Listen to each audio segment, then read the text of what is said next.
बातें हो गई क्या? बातें हो गई तो स्टार्ट करें। Good morning. कल लिखे ना आपने कुछ नोट्स? एक्सप्लेन की क्या मैंने? तो आज क्या होगा पहले? चलो let's begin. Open your notes. Notes open करो भाई। बुक निकालने को भी बोलना पड़ता क्या? क्लास में फैकल्टी आए भी है, फिर बैग में से बुक निकल रही है। नोट्स ओपन करो तुम्हारे तुम्हारे सब।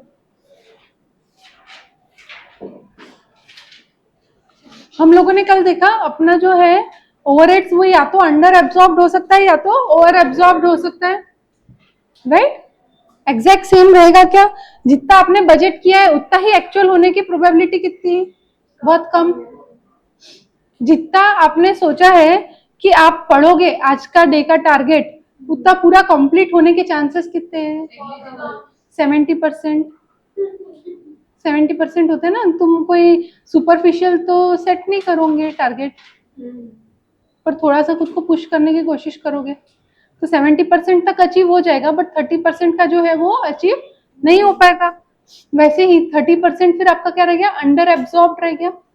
30% कम कर पाए आप। बैकलॉग जो बना 30%, वही अगर ओवरहेड्स के टर्म में बोलूं तो 30% कम एब्जॉर्ब हुआ, अंडर एब्जॉर्प्शन हो गया। कभी कभार क्या होता है, अपन बहुत इरेशनल सोच लेते हैं तो अपना रेट जो है उस हिसाब से आ जाता है। बहुत इरेशनल नहीं, बट थोड़ा मतलब कहने का मतलब अपन सोचते कुछ और है और परिस्थिति कुछ और हो जाती है। जैसे मैंने सोचा था स्टार्टिंग में रेनी सीजन में अच्छा बारिश आया तो अच्छा रेनकोट सेल होगा, इसलिए मैंने रेनकोट के अगेंस्ट खर्चे बहुत सारे कर लिए। मैं सीजनल स्टोर हूँ, मैंने रेनकोट के अगेंस्ट खर्चे बहुत सारे कर लिए। अब मैंने सोचा अच्छा रेनकोट बिकेगा तो हर एक रेनकोट पे मेरा ओवरहेड रिकवर हो जाएगा। अब मेरा रिकवरी रेट कम आया। क्यों कम आया? क्योंकि मैंने क्वांटिटी ऑफ रेनकोट जो है वो ज्यादा गिने थे। तो मेरा न्यूमरेटर क्या होता है? मेरा न्यूमरेटर तो कॉस्ट होता है कोई भी ओवरहेड का खर्चा बेसिकली। डिनोमिनेटर में बोल रही हूँ यूनिट्स ऑफ रेनकोट्स कर रही हूँ, यूनिट्स ऑफ रेनकोट। तो पर रेनकोट में कितना रिकवर करूंगी ऐसा रेट मैंने अंदाजा निकाला था, विच वॉज बजटेड या प्री डिटरमाइंड। अभी जब मैं एक्चुअल देखने गई तब मुझे पता चला कि भैया मेरे जितने रेनकोट मैंने यहाँ पे अज्यूम किए थे ना उतने तो बिके ही नहीं है, उसके 60% ही बिके हैं। तो मेरा ओवरहेड रिकवरी भी 60% ही हुआ। उसका मतलब 40% के यूनिट्स पड़े हैं तो उसके अगेंस्ट रिकवरी भी पड़ी है, तो मेरा तो नुकसान हो गया, तो अंडर रिकवरी हो गई। समझ में आ रहा? और रिवर्स सिनेरियो, ऐसी कड़क धूप थी तो मैंने सोचा इस बार रेनी सीजन अच्छा नहीं है, मैंने कम यूनिट्स अज्यूम करे रेनकोट के, तो मैंने कम यूनिट्स पे रेट निकाला, तो बड़ा रेट निकाला। मैं बोली एक एक रेनकोट पे 80-80 100-100 रुपए ओवरहेड रिकवर कर लूंगी, ऐसा मैंने सोचा। बट बारिश जोर की आई तो रेनकोट बहुत बिक गए। अब मैंने हर एक रेनकोट पे 80-80 रुपए रिकवर कर लिया ओवरहेड, जबकि मेरे को 50 रेनकोट पे करना था, मैंने 80 रेनकोट पे 80 रुपए रिकवर कर लिया। तो 30 रेनकोट पे मैंने 80 रुपए ज्यादा रिकवर किए, which is my over recovery, over absorption. समझ में आ रहा? क्लिक हो रही है चीजें? तो ऐसा रहता है ये अंडर और ओवर एब्जॉर्प्शन। तो अभी इसके लिए करते क्या है और कैसे करते हैं? ये जो है ये इसको डायग्राम बोलते हैं। ये आईटी में हमको जब इंटर में थे हमको आईटी था और वो आईटी में ऐसे डायग्राम बनाना पड़ता था। तुमने किसी ने 11th-12th साइंस बोल रही हूँ, कॉमर्स में आईटी लिया होगा, लैंग्वेज को छोड़ के। लैंग्वेज के ऑप्शन में आईटी आता था, 11th में था। 11th-12th में ये सिखाते हैं। अब मुझे इसका याद नहीं है, फ्लो चार्ट ही बोलते हैं, फ्लो चार्ट ही बोलते हैं। ये इसको डायमंड को भी एक नाम रहता है, ये एरो रहता है, ये यस नो निकालते हैं। हमको ये इंटरमीडिएट में भी था, हमको सिखाया तो अब आपको था नहीं क्या? तो था नहीं था, चलो अब उसका तो कोई मतलब नहीं है, क्योंकि ये डायग्राम आपको पेपर में निकालने को आने वाली क्या नहीं। ये फ्लो चार्ट रहता है, फ्लो चार्ट यानी कैसे चीजें फ्लो हो रही है, उसका डायग्राम। कुछ नहीं है। देखो क्या पूछ रहा है, इज देयर एनी अंडर या ओवर एब्जॉर्प्शन? अगर नहीं है, नो का तो ऑप्शन बना है नहीं, नहीं है तो कुछ भी नहीं, यस है तो आगे। Amount of under over absorption is small. अगर छोटे अमाउंट का अंडर एब्जॉर्प्शन है या ओवर एब्जॉर्प्शन है तो क्या करेंगे? अगर छोटे अमाउंट का है हाँ तो कॉस्टिंग पीएनएल में डालो। मैंने भी आपको ऐसा ट्री डायग्राम में लिखवाया है, देखो ऐसे 3 चीजें बना के आप आपकी नोट्स के साथ कंपेयर कर सकते हो। मैंने यही चीज नोट्स में ट्री डायग्राम में लिखवाई है, हाँ या नहीं?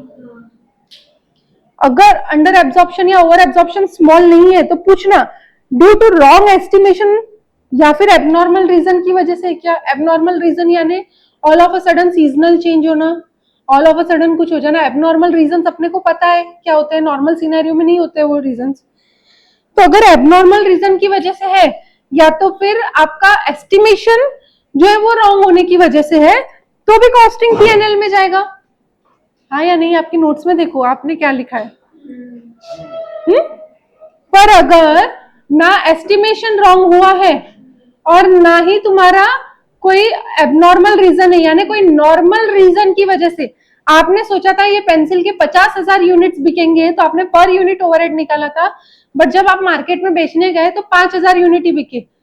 आपका एस्टिमेशन गलत था, आपका एस्टिमेशन गलत था 50,000 पेंसिल का, राइट? तो आप कॉस्टिंग पीएनएल में डालोगे खर्चा जो बचा हुआ पूरा ओवरहेड है, कितना? 45,000 का। वो गलती से सर कनेक्ट कर रहे हैं तो कैसा होगा? 45,000 यूनिट्स पे, 45,000 पेंसिल की यूनिट्स पे जितना ओवरहेड रहेगा वो आपका अंडर एब्जॉर्ब हुआ क्योंकि 5,000 यूनिट बिकी, 50,000 सोची थी, तो 45,000 का रेट ओवरहेड का जो है कॉस्ट वो कॉस्टिंग पीएनएल में जाएगा। क्लियर है? क्लियर है? और रिवर्स सिनेरियो, तुमने 5,000 सोचा और 50,000 पेंसिल बिक गई तो 45,000 पे जो ओवर एब्जॉर्प्शन किया आपने वो कॉस्टिंग पीएनएल को क्रेडिट होगा। समझा? ज्यादा हुआ तो भी कॉस्टिंग पीएनएल में जाएगा, कम हुआ तो भी कॉस्टिंग पीएनएल में जाएगा। पर अगर मैंने 50,000 बेचने का सोचा था पेंसिल्स और बिक भी जाती थी मेरी, पर क्या हुआ? जिस दिन मैं बेचने वाली थी उसके जस्ट एक दिन पहले एप्पल ने इसमें का एडवांस वर्जन लॉन्च कर दिया। अब प्रॉब्लम क्या हो गया उसमें? मेरा एबनॉर्मल रीजन है क्या? नहीं, क्योंकि ये आउट ऑफ द बॉक्स नहीं था, एप्पल वाला नवा एडवांस लाने वाला था, ये न्यूज थी। दूसरा क्या है? दूसरा रीजन, दूसरा ये था कि आपका ये नहीं रहना चाहिए, क्या नहीं रहना चाहिए? Wrong estimation. एस्टिमेशन मेरा करेक्ट था, लोगों को रिक्वायरमेंट थी 50,000 पेंसिल की, पर क्या हो गया? पेंसिल की 50,000 पेंसिल की रिक्वायरमेंट थी पर एप्पल वाले ने जो all of a sudden advance version निकाल दिया उसकी वजह से मेरा कम बिका। तो वो रीजन से मेरा नॉर्मल रीजन की वजह से कम बिका, 50,000 की जगह पे 5,000 बिका, तो 45,000 का अंडर एब्जॉर्प्शन जो है वो कहाँ जाएगा? तो बोले आपको क्या करना पड़ेगा उसके लिए? एक सप्लीमेंट्री रिकवरी रेट निकालना पड़ेगा या सप्लीमेंट्री रेट निकालना पड़ेगा। Calculate supplementary rate and charge to cost of sales. जब अपन कॉस्ट शीट में कॉस्ट ऑफ सेल्स पे आते हैं, कब आते हैं? COGS के बाद यहाँ पे कुछ एक्सपेंस होते हैं, उसके बाद COS बनता है, याद होगा तो सबको। क्या क्या होते हैं? Selling, distribution overheads, admin overheads, और कौन सा क्या क्या होता है यहाँ पे? रिसर्च एंड डेवलपमेंट यहाँ पे आता है क्या? ऊपर आता है? सेलिंग, डिस्ट्रीब्यूशन, एडमिन हो गया, जनरल एडमिन हो गया, हाँ, जो सेकेंडरी पैकेजिंग, बस इतना ही रहता है। तो ये सब जो है आपका, ये खर्चों में अपन डालेंगे, क्या बोल के डालेंगे? अंडर रिकवरी, अंडर रिकवरी बोल के यहीं पे अपन सप्लीमेंट्री रेट निकाल के अपन खर्चा एडिशनल डाल देंगे। सप्लीमेंट्री रेट क्यों निकाल रहे हैं? बोले तुमने पहले जो रेट निकाला था वो गलत था, सप्लीमेंट्री रेट मतलब एडिशनल रेट निकालो, ठीक है? और क्या करेंगे? बोले कॉस्ट ऑफ सेल्स को चार्ज करेंगे, यानी खर्चा बढ़ाएंगे कॉस्ट ऑफ सेल्स में, फिनिश गुड्स अकाउंट में एंड WIP अकाउंट में। अगर तुम्हारा WIP के पोर्शन में है तो WIP अकाउंट में लगेगा, फिनिश गुड्स में है तो फिनिश गुड्स पे लगेगा, और आपका बेचने पे हो रहा है तो कॉस्ट ऑफ सेल्स पे लगेगा। समझ में आ रहा क्या? ये WIP और फिनिश गुड्स कहाँ? क्योंकि इसके क्लोजिंग स्टॉक भी रहेंगे ना, तो इसको भी तो अपने को भाव बढ़ाना पड़ेगा क्लोजिंग स्टॉक का, तो इसीलिए ये दोनों पे लगेगा, और कॉस्ट ऑफ सेल्स पे बिकने वाले प्रोडक्ट पे लगेगा, ठीक है? जो सेल यूनिट्स है उस पे कॉस्ट ऑफ सेल्स पे, फिनिश गुड्स पे जो आपका क्लोजिंग बैलेंस है, मतलब क्लोजिंग यूनिट्स है उस पे, WIP पे भी क्लोजिंग यूनिट्स पे क्लिक हो रहा है। अभी सप्लीमेंट्री रेट कैसे निकालते? बोले तुम्हारा कितना अंडर या ओवर एब्जॉर्ब हुआ वो बताओ, और कितने यूनिट्स पे हुआ वो बताओ। मैंने बोला ना ये इंक्रीमेंटल रेट है, एडिशनल रेट है। पहले तुमने जो रेट निकाला था बजट के हिसाब से वो रेट तुम्हारा कम बना, अगर अंडर एब्जॉर्प्शन है इसका मतलब क्या है, तुम्हारा रेट छोटा है। एग्जाम्पल के तौर पे अगर मैं लूं तो आपको समझो 50,000 यूनिट ऑफ पेंसिल बेचना था, 40 रुपए का ओवरहेड रिकवरी रेट आया था। कितने का आया था? 40 रुपए का। यानी आपके ओवरहेड कितने के थे? ओवरहेड कितने के थे? 2 लाख के, 20 लाख के कि 2 लाख के? 20 लाख के ओवरहेड थे। आपको 50,000 यूनिट पे 40 रुपए से रिकवर करना था। अब हुआ क्या, आपकी बिकी 5,000 यूनिट ही पेंसिल्स, तो 40 रुपए से 5,000 यूनिट पे ही रिकवर हुआ, यानी 2 लाख रुपया ही रिकवर हुआ। अब बचा कितना? 18 लाख। 18 लाख से अंडर एब्जॉर्ब हो। अब 18 लाख से अंडर एब्जॉर्ब हो कितने यूनिट्स पे? कितने यूनिट्स प्रोड्यूस किए पूछ रहे हैं? 5,000 यूनिट्स पे। अब जो ये 5,000 यूनिट्स है, हाँ क्यों 5,000 की 50,000? 5,000 तो यूनिट सोल्ड है ना, प्रोड्यूस 50,000 यूनिट है। 50,000 यूनिट प्रोड्यूस्ड है। अपन ने क्या सोचा था, डिमांड कितने की आएगी? 50,000 यूनिट की आएगी। तो अब 50,000 की डिमांड अगर अपन ने एस्टिमेट करी तो अपन ने 50,000 यूनिट ही बनाए होंगे ना, हाँ या नहीं? तो 50,000 यूनिट प्रोड्यूस्ड है, उस पे रिकवर करना है 18 लाख रुपए। क्या रेट से? 36 रुपए से। अब ये 36 रुपया इंटू 5,000 यूनिट्स, ये जाएगा सीओएस पे, कॉस्ट ऑफ सेल्स में। अभी 5,000 हो गए, फिर 45,000 यूनिट्स पूरे बने हुए हैं आपके, तो ये फिनिश गुड्स में जाएगा। और अगर कुछ डब्ल्यूआईपी रहता तो होता है डब्ल्यूआईपी पे जाता। समझा क्या? ये एंट्री मैंने कैसे लिखवाई? 45,000 का स्टॉक पड़ा है ना अपना फिनिश गुड्स का, तो closing stock of finish goods का अमाउंट बढ़ जाएगा। कैसे बढ़ेगा? 45,000 यूनिट्स इंटू 36 रुपए। समझा क्या? कंफ्यूज दिख रहे हैं नमित? 2 लाख तो ऑलरेडी आपने रिकवर कर लिए ना। 2 लाख जो आपने रिकवर कर लिया पहले से, वो तो आपके प्रोडक्ट में गए। आपने जब प्रोडक्ट 5,000 यूनिट बेचे, 5,000 यूनिट जब आपने बेचे तो उस पर ओवरहेड लगा के आपने जो रीडिस्ट्रीब्यूशन करते हो ना, उसमें 5,000 यूनिट्स पे कितने रुपए से? 40 रुपए से रीडिस्ट्रीब्यूट किया। हाँ वो ऑलरेडी गए हुए हैं। हाँ तो वो 16-20 जो आ रहा, ये 16-20 आपका फिनिश गुड्स में पड़ा है जो रिकवर करना है आगे जब वो बिकेंगे। और ये जो 5,000 सीओएस में बचे हुए यूनिट्स है, यानी जो बिके यूनिट्स, उस पे अपने को एडिशनल रिकवरी 36 रुपए से कर रहा है। तो सीओएस में ऑलरेडी 5,000 इंटू 40 रुपए गया हुआ था। 5,000 यूनिट्स इंटू 40 रुपए, ऑलरेडी 2 लाख रुपए गए हुआ था सीओएस में।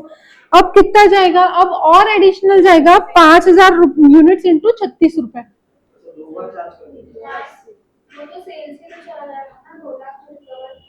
हाँ नहीं, डबल नहीं डालना पड़ेगा, वो सेल्स के थ्रू यानी कॉस्ट ऑफ सेल्स में जाएगा और सेल्स के अगेंस्ट एडजस्ट हो जाएगा। हाँ हाँ हाँ हाँ, वही वही वही वही। हाँ। नहीं उसका अलग से कुछ नहीं, पर ये अपन एडिशनली 36 रुपए और डालेंगे।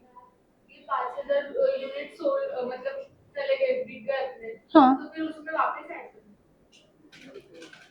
5,000 यूनिट जो बिक गए, देख लेते एक बार वापस। उसका खर्चा बढ़ेंगे तो अपना ओवर एब्जॉर्प्शन हो रहा क्या? अभी कैलसी निकालो एक तो प्लीज। कितना आ रहा?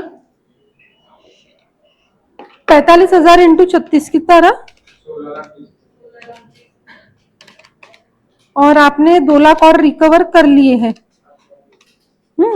अभी आपके बचे कितने हैं? 20 लाख में से 18 लाख। 18 लाख 5,000 यूनिट्स पे 36 के भाव से, वो भी रिकवर तो करना ही है ना। बराबर है, बराबर है ना? देखो क्या हो रहा है, मैं वही तो बोल रही थी, आप लोग ने मेरे को भी कंफ्यूज कर दिया। मैं वापस बता रही हूँ एग्जांपल, ठीक है?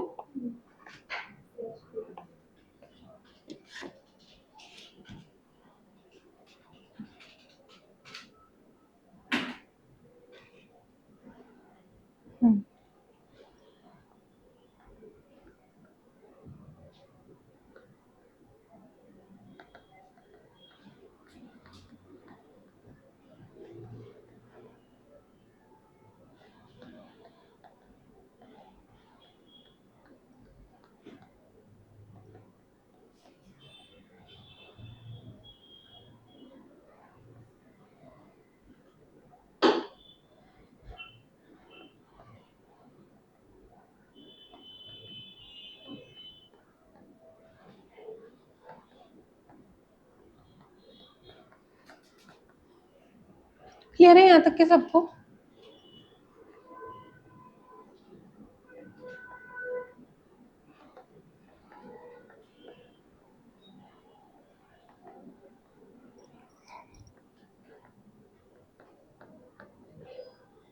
ये case one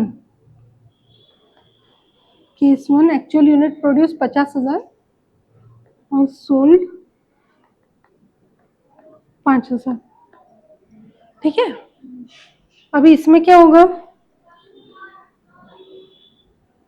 recovery overhead recovery कितनी हुई, 5,000 यूनिट इंटू 40 रुपया, 2 लाख रुपया। यहाँ तक के क्लियर है? अब इसमें हो क्या रहा है, एक चीज जहाँ पे कंफ्यूजन आ रहा है वो एक चीज ये समझना पड़ेगा आपको। अभी ये प्रोड्यूस्ड यूनिट है, इस पे भी ओवरहेड चार्ज तो वही होगा। अभी ये फिनिश गुड्स है तो इसमें फिनिश गुड्स में ओवरहेड पड़ा होगा, तो ओवरहेड्स की इसकी रिकवरी कब होंगी, जब ये बेचेंगे। ये overheads recovery on sales unit है। अब ये फिनिश गुड्स यूनिट पे 50,000 में से 5,000 सोल्ड हो गए, तो बैलेंस कितना बचा है फिनिश गुड्स का, 45,000। अब 45,000 यूनिट्स जो बचे हैं उस पे जब बेचोगे कितने की रिकवरी होंगी, 40 रुपए से रिकवरी होंगी, यानी कितना, 18 लाख, यानी पूरा 20 लाख का रिकवरी हो गया। क्लियर है यहाँ पे? तो अभी तक कोई दिक्कत नहीं है। बेसिकली क्यों दिक्कत नहीं है, जितने अपने बजटेड यूनिट्स थे अपन ने उतने ही यूनिट्स बनाए, जितने यूनिट्स अपन ने सोचा था उतने ही यूनिट्स का काम हुआ, इसीलिए। अब होता क्या है एक्चुअली में, केस 2 जो होता है वो केस 2 है। क्या होता है, एक्चुअल यूनिट्स प्रोड्यूस्ड 40,000, कितने यूनिट्स बनाए, 40,000।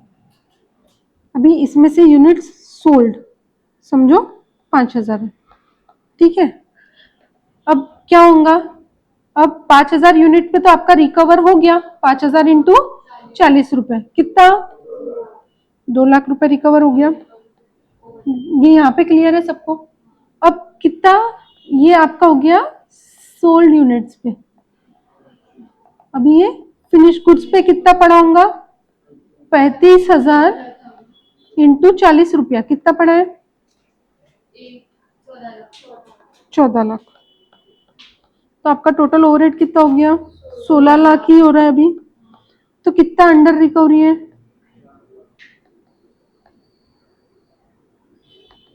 4 लाख की। कितने यूनिट्स पे कितने यूनिट्स बनाए आपने, 40,000, 40,000 पे, यानी 10 रुपए से बढ़ाना पड़ेगा रिकवरी रेट। समझ में आ रहा क्या, 10 रुपए से रिकवरी रेट बढ़ाना पड़ेगा। तो ये हो गया आपका supplementary rate, SRR, supplementary recovery rate.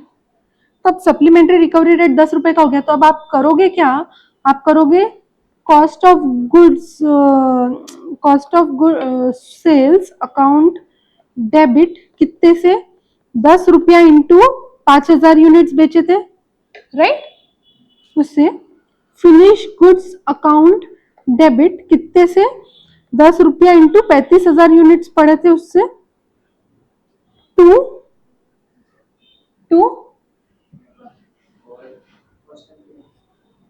Overheads, क्योंकि ओवरहेड्स में डेबिट में खर्चा पड़ा है ना अभी अंडर रिकवरी का, कितना, 4 लाख रुपए। देखो बैठ रहा है 4 लाख आपका, ये 3.5 लाख हो गया है ना, और ये 50,000 हो गया। समझा क्या, क्या किया एक्चुअली में, समझा क्या? अब क्लैरिटी मिला पूरा सिनेरियो देख के, मतलब आप बजटेड से एक्चुअल में वेरी कर रहे हो। अब मैंने क्या है, इसमें 5,000 यूनिट सेल लिया। अब आप अज्यूम, ये भी हो सकता है कि जितना आपका केस, एक और केस क्या बन सकता है, जितना आपका प्रोड्यूस हुआ उतना पूरा बिका, यानी पूरा 40,000 बिका। तो अब इसमें क्या हो जाएगा, पूरा 40,000 अगर बिका, 40,000 इंटू 40 यानी 16 लाख रुपए पूरा की पूरा आपका कॉस्ट ऑफ सेल्स में रिकवर हो चुका है। अब बचा 4 लाख जो है वो पूरा की पूरा कॉस्ट ऑफ सेल्स से रिकवर होगा, वहां पे फिर फिनिश गुड्स हट जाएगा। फिनिश गुड्स क्यों आ रहा है, क्योंकि आपके गुड्स बन गए लेकिन उस पे बिके नहीं है। देखो जब तक बिकता नहीं, जब तक रिकवर होगा क्या, मैंने सोची ये रूम का रेंट मैं बच्चों पे चार्ज करूंगी, पर जो स्टूडेंट आया ही नहीं है, जो एग्जिस्ट ही नहीं करता है मेरे पास, उसको मैं चार्ज कर सकती क्या अभी से? जिस दिन वो आएगा उससे रिकवरी करना चालू करूंगी, करेक्ट है। जब तक वो आएगा नहीं उससे रिकवरी कैसे करूं? आया नहीं। लॉजिक समझ में आ रहा क्या? इसका क्वेश्चन करेंगे तो और क्लैरिटी मिलेगा, ठीक है। अभी क्लियर हुआ कि एक बार का समझ में आया? परीक्षित समझ में आया? एक बार का कॉन्सेप्ट सबको क्लियर हो गया क्या है क्या नहीं है? नोट्स में भी यही लिखा है आपने, एक बार नोट्स गो थ्रू कर लो उसके लिए सेम। देखो नोट्स में भी क्या लिखा है आपने, अंडर एब्जॉर्प्शन मतलब क्या है? Overhead incurred versus overhead absorb. इनकर कितने हुए? 20 लाख। एब्जॉर्ब कितने हुए? 14 लाख, 16 लाख सॉरी। तो अंडर एब्जॉर्ब कितने हो गए? 4 लाख अपने एग्जांपल में। क्लियर है यहाँ तक के? बोले स्मॉल अंडर एब्जॉर्प्शन है तो ट्रांसफर कर दो कॉस्टिंग पीएनएल को, ठीक है। अगर एबनॉर्मल रीजन से है तो ट्रांसफर कर दो कॉस्टिंग पीएनएल को, अगर नॉर्मल रीजन से है तो सप्लीमेंट्री रेट निकालो। अभी सप्लीमेंट्री रेट कैसे निकालते हैं यहाँ पे मैंने बताया, supplementary recovery rate is equals to amount, कौन सा अमाउंट? अंडर एब्जॉर्प्शन का अमाउंट, कौन सा? ऑब्लिक ओवर एब्जॉर्प्शन, ठीक है। नीचे यूनिट्स प्रोड्यूस्ड इंक्लूडिंग डब्ल्यूआईपी, यानी तुमने कितने यूनिट्स बनाए और कितने आधे अधूरे भी यूनिट्स बनाए, डब्ल्यूआईपी भी बनाया तो उस पर भी ओवरहेड्स लगता है, ठीक है। और एंट्री क्या होती है? Cost of sales for goods जो बिके, फिनिश गुड्स फॉर जो गुड्स आपके बन के तैयार है लेकिन बिके नहीं, डब्ल्यूआईपी फॉर दोज गुड्स जो आधे अधूरे बने, टू ओवरहेड कंट्रोल अकाउंट यानी ओवरहेड का अमाउंट पे, ठीक है। क्योंकि ओवरहेड का अमाउंट बाय डिफॉल्ट डेबिट में रहेगा 20 लाख, 16 लाख क्रेडिट हो चुका है ऑलरेडी, 4 लाख क्रेडिट करने की जरूरत है तो वो 4 लाख को क्रेडिट करना पड़ेगा यहाँ पे। क्लियर है वो एंट्री? ये एंट्री मैंने जो लिखाई है ये समझी क्या आपको? ये एंट्री क्लियर है क्या? यहाँ तक सबको क्लियर है?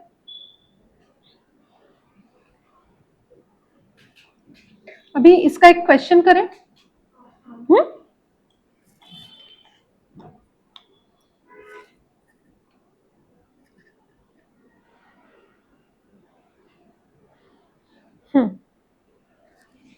चलो, the total overhead expenses of a factory is 446,380, कितना है?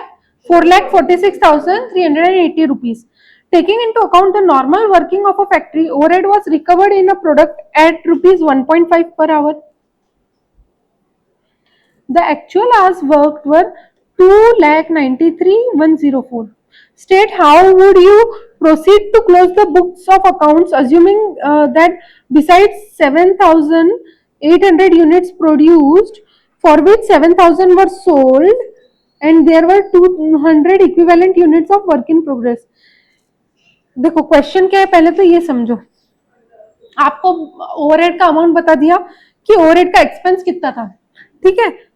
उसमें बोला है taking into account normal working hours of factory. उन्होंने क्या किया था? ओवरहेड, अपन ने अलग अलग ओवरहेड के रेट्स देखे थे, कौन से देखे थे? Normal, actual, pre determined, blanket, normal. याद है कि नहीं याद है? ये अपन ने ऊपर देखे थे 4, इसके भी ऊपर थे, हाँ ये रहा। ये नॉर्मल, नॉर्मल मतलब क्या होता है? Pre determined, budgeted bye budgeted. Blanket मतलब ओवरऑल जनरल, और डिपार्टमेंटल, डिपार्टमेंट का स्पेसिफिक, ठीक है। अब इसमें मैंने आपको लिखवाया भी है नोट्स में, मैंने नोट्स में भी ये चीज लिखवाई है आपको, मेरे को इतना याद है, मैंने आपको नोट्स में कहीं पे तो भी लिखवाया है, इसके ऊपर होना चाहिए। कैपेसिटी में, नॉर्मल कैपेसिटी पे रिकवर कर, मतलब नॉर्मल कैपेसिटी पे ले रहे तो नॉर्मल रेट ले रहे तो नॉर्मल कैपेसिटी पे होगा। Capacity based on expected sales, यानी अंदाजन इतना सेल्स होगा तो हमारा कितनी कैपेसिटी लगेगी, यानी कितने घंटे हम काम करेंगे इतना सेल्स होगा, तो ऐसा उसका लॉजिक होता है, ठीक है। तो वही लॉजिक को लेके अपने को ये क्वेश्चन सॉल्व करना है। क्या है क्वेश्चन? देखो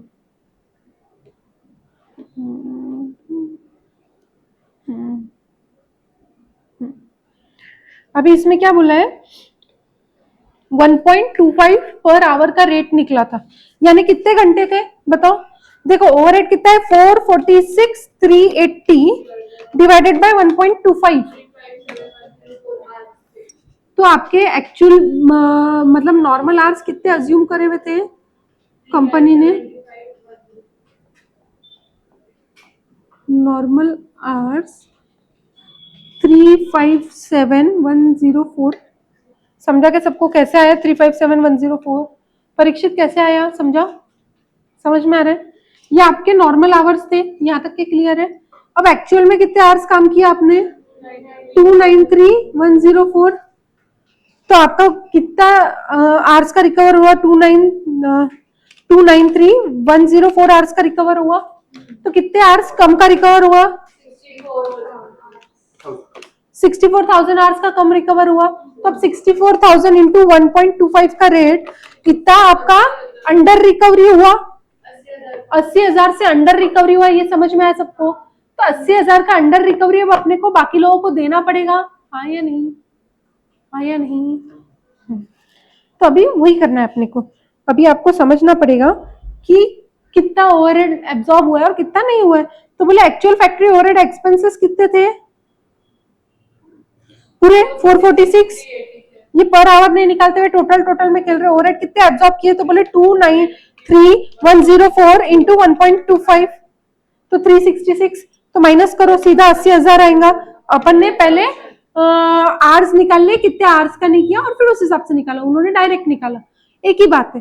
ठीक है, आंसर वही आ रहा है 80,000। अभी 80,000 जो है, अब उसको 80,000 अमाउंट को अपने को रिकवर करना पड़ेगा, तो सप्लीमेंट्री रेट निकालना पड़ेगा। सप्लीमेंट्री रेट कितना आएगा बताओ? कितने यूनिट्स पे करोगे? बोले state how would you proceed to close the books of accounts assuming that besides 7,800 units produced, of which 7,000 were sold and 200 equivalent units in work in progress.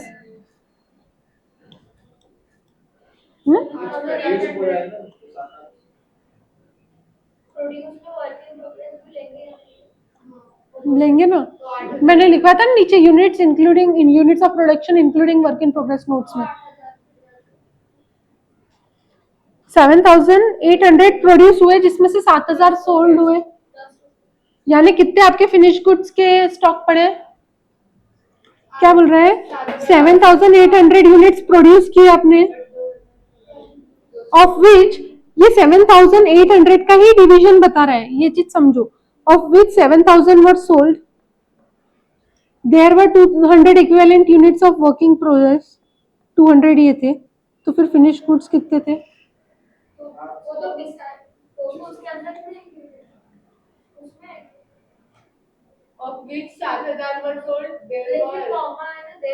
हाँ ठीक है, अलग से लेते।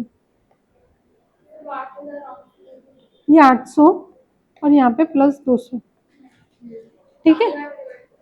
तो 8,000 से डिवाइड होना चाहिए। 80,000 डिवाइडेड बाय 8,000, 10 रुपए का सप्लीमेंट्री रेट आया। अब 10 रुपए का जो सप्लीमेंट्री रेट है उसकी एंट्री कैसे होंगी? 10 रुपया इंटू 200, 2,000 रुपया WIP कंट्रोल अकाउंट। ये जितना भी कॉस्टिंग रहता है उसमें कंट्रोल वर्ड आता है, कंट्रोल अकाउंट्स होते हैं उसमें, नॉर्मल अकाउंट्स नहीं होते। तो WIP कंट्रोल अकाउंट डेबिट कितने से? 2,000 से। फिर finish goods control account debit कितने? 800 पे 10 रुपए, 8,000 रुपए। और COS अकाउंट डेबिट कितने से? 70,000 रुपए। और टू ओवरहेड कंट्रोल अकाउंट 80,000। ये आपकी एंट्री होनी चाहिए। समझ में आया सबको? अब इनका सप्लीमेंट्री रेट 5 है। The reason of under absorbed overheads, 50% of under absorbed overhead were on account of increase in cost of indirect material and indirect labor, 50% of unabsorbed due to factory inefficiency। अब ये अपने को यहाँ पे दिया है कि अच्छा नीचे दिया है अपने को सेकेंड पॉइंट में क्या दिया है देखो। On investigation it was found that 50% of under unabsorbed overhead was on account of increase in cost of indirect material and indirect labor and remaining 50% was due to factory inefficiency। अब इसमें से normal कौन सा है, abnormal कौन सा है? ये क्या है? मटेरियल फैक्ट्री की इनएफिशिएंसी नॉर्मल रहती है कि प्राइस ऑफ मटेरियल और लेबर बढ़ना नॉर्मल रहता है? इनएफिशिएंसी नॉर्मल है, प्राइस बढ़ना नॉर्मल नहीं है, इनडायरेक्ट है। तो बोले 50% ही, यानी अमाउंट्स आपके क्या हो जाएंगे, डिवाइडेड बाय 2 हो जाएंगे। तो कैसे करना है देखो, दो चीजें, under absorbed overhead amounting to 40,000, 80,000 का हाफ 50% किसको चार्ज होगा, बोले इनडायरेक्ट मटेरियल और इनडायरेक्ट लेबर का, units produced using supplementary rate, क्योंकि आपका नॉर्मल है और फैक्ट्री ओवरहेड उन्होंने,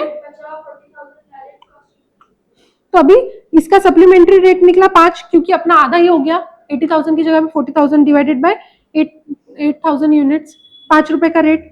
तो देखो कैसे करेंगे, स्टॉक ऑफ फिनिश गुड्स कितना 800, तो अपना जो 8,000 आ रहा था वो 4,000 हो गया, वर्क इन प्रोग्रेस 2 आ रहा था उसका एक आधा आधा हो जाएगा, और कॉस्ट ऑफ सेल्स 35,000, अपना 70 आ रहा था ना उसका हाफ, जितना अपना आ रहा था उसका हाफ हाफ, क्योंकि 50% क्या हो गया, बोले बचा हुआ 50% का क्या करोगे, तो बोले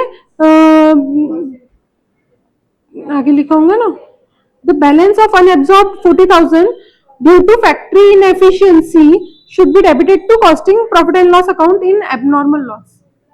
हाँ, मटेरियल का रेट तुम डिटरमाइन नहीं कर सकते, पर तुम्हारी इंटरनल एफिशिएंसी तुम डिटरमाइन कर सकते, ऐसा उसका पीछे का लॉजिक है। नहीं समझा, वापस बता रही हूँ, जान दो। पहला अपन ने जैसे सॉल्व किया एक बार वो समझ गया, बिफोर दैट अगर ये नीचे क्या ये पैराग्राफ नहीं दिया रहता था तो सीधा सीधा था, सीधा सीधा था, अपने को कुछ भी नहीं बोला है, तो अपन क्या अज्यूम करेंगे कि नॉर्मल रीजंस की वजह से हुआ है लॉस, ठीक है। तो फिर अपन क्या करेंगे, जो अपन ने किया सेम उन्होंने वही किया है एक्चुअली नॉर्मल रीजंस पे, पर अपने को क्या बोला है कि 50% ऑफ अनएब्सॉर्ब्ड ओवरहेड, यानी 40,000 जो है वो किसकी वजह से हो रहा है, बोले इनडायरेक्ट मटेरियल और इनडायरेक्ट लेबर का कॉस्ट बढ़ गया उसकी वजह से। अब बाहर वाले ने कॉस्ट बढ़ाया तो इनके हाथ में था क्या वो चीज, तो ये इनके लिए नॉर्मल रीजन है क्या, एबनॉर्मल रीजन है, एबनॉर्मल रीजन है। बाहर वालों को अपन हाँ फैक्ट्री के मतलब डेली के इसमें ही होगा ना, क्योंकि हर बार प्राइस इंक्रीज और डिक्रीज। सॉरी मेरा बोलने का गलत हुआ, एक मिनट रुको। उन्होंने जो आपका इनडायरेक्ट मटेरियल है और इनडायरेक्ट लेबर है उसका रेट बढ़ गया, तो उन्होंने खुद से बढ़ाया क्या, बाहर वालों के रीजन से हुआ, जो अपने हाथ में नहीं है सिचुएशन, वो बाहर वालों के हिसाब से है, तो वो नॉर्मल ट्रीट होगा कि एबनॉर्मल ट्रीट होगा, नॉर्मल ट्रीट होगा। नॉर्मल क्यों ट्रीट होगा, अरे भैया तुम्हारे अकेले के साथ हो रहा क्या, सबके साथ ही हुआ होगा ना, तुम्हारी कंपनी के साथ हो रहा क्या, बाकी कंपनियों के साथ भी हुआ होगा। अगर तुम्हारे अटेम्प्ट में पेपर टफ आ गया कॉस्टिंग का, तो सिर्फ तुम्हारे लिए ही रहेगा क्या टफ, बाकी सबके लिए भी टफ ही रहेगा ना, हाँ या नहीं। तो वो सबके साथ हो रहा है, वो अपने खुद के लिमिट्स में था क्या कंट्रोल करना, तो वो नॉर्मल सिनेरी हो गया, न्यू नॉर्मल जो बोलते हैं ना अपन, वो न्यू नॉर्मल हो गया, क्लियर है क्या, तो न्यू नॉर्मल हो गया तो वो नॉर्मल सिनेरियो है। फैक्ट्री की एफिशिएंसी डाउन होना, यानी वो तुम्हारे हाथ में था, तुम तुम्हारे लेबर के पीछे डंडा लेके घूम सकते थे कि भैया अच्छे से काम कर, जल्दी जल्दी काम कर, अच्छे से काम कर, जल्दी जल्दी काम कर, तुमने उस पे सुपरविजन अच्छे से नहीं रखा, उसकी वजह से फैक्ट्री की एफिशिएंसी डाउन हुई, हाँ या नहीं। तो वो इंटरनल रीजन की वजह से, इंटरनल रीजन की वजह से कोई चीज होती है तो वो नॉर्मल होती है, सॉरी एबनॉर्मल होती है, क्योंकि फैक्ट्री की इनएफिशिएंसी हर बार हो रही क्या, वो तो उनको पता रहेगा ना कि कितनी एफिशिएंटली काम करता है कितना इनएफिशिएंटली। अगर फैक्ट्री 80% ऑफ एफिशिएंसी पे ही काम करती है तो पहले से वो 20% को डिस्काउंट करके चल रहा है, यानी पहले से उसने एफिशिएंसी 80% ही पकड़ के चल रहा है। पर जब उसने देखा हर साल 80% पे करती है, पर ये साल उसने 60% पे ही काम किया है, तो एडिशनल 20% की एफिशिएंसी जो डाउन हुई है उसका रीजन क्या है, उसका रीजन है या तो फिर एम्प्लॉयज छोड़ के चले गए, या तो जो एम्प्लॉयज थे वो बीमार हो गए, छुट्टी मार ली, या कोई भी रीजन है, समझ में आ रहा क्या, which is not normal in nature. Logic समझ में आ रहा क्या, क्यों उसको एबनॉर्मल ट्रीट किया और नॉर्मल ट्रीट नहीं किया है, और क्यों मटेरियल और लेबर को नॉर्मल ट्रीट किया है, लॉजिक समझ में आ रहा क्या। अगर इसमें 1.25 पर आवर नहीं दिया होता तो अपन यूनिट से ले 1.25 पर आवर नहीं दिया रहता तो अपने पास बजटेड निकलता ही नहीं था, बजटेड निकलता ही नहीं था ना। अगर 1.25 नहीं दिया रहता तो अपने को टोटल अमाउंट पता था। 446। हाँ, और यहाँ पे अपने पास खाली आवर्स है, कैसे निकालते थे? नहीं, आज भी नहीं दिए रहते, बस यूनिट्स के बारे में बोला रहता तो 8,000। नहीं तो फिर तो 8,000 तुमने बनाया, 8,000 पे रिकवर हो रहा हो पूरा, फिर तो कोई दिक्कत थी ही नहीं ना। अंडर एब्जॉर्प्शन ओवर एब्जॉर्प्शन कब निकलेगा? आपको कंपेयर करने को एक्चुअली में कुछ डेटा दिया है। अगर आपके पास आवर्स नहीं रहते और रेट नहीं रहता तो क्या रहता था? पूरा अमाउंट है 8,000 यूनिट है, तुम क्या बोलते थे? पूरा अमाउंट 8,000 यूनिट पे रिकवर हो रहा, हाँ या नहीं? तो फिर अंडर एब्जॉर्प्शन ओवर एब्जॉर्प्शन का क्वेश्चन ही नहीं था। तो फिर आप क्या निकालते थे? ओवर एब्जॉर्प्शन रेट निकालते थे वो केस में। हाँ, जो रेट रहता था वो रेट निकालते थे बाय डिफॉल्ट, जो उसने 1.25 निकाल के दिया अपने को वो निकाल के छोड़ देते थे क्वेश्चन। समझ में आया? कंपेयर वाला अंडर ओवर एब्जॉर्प्शन का रहता है। क्लिक हो रहा कि ये?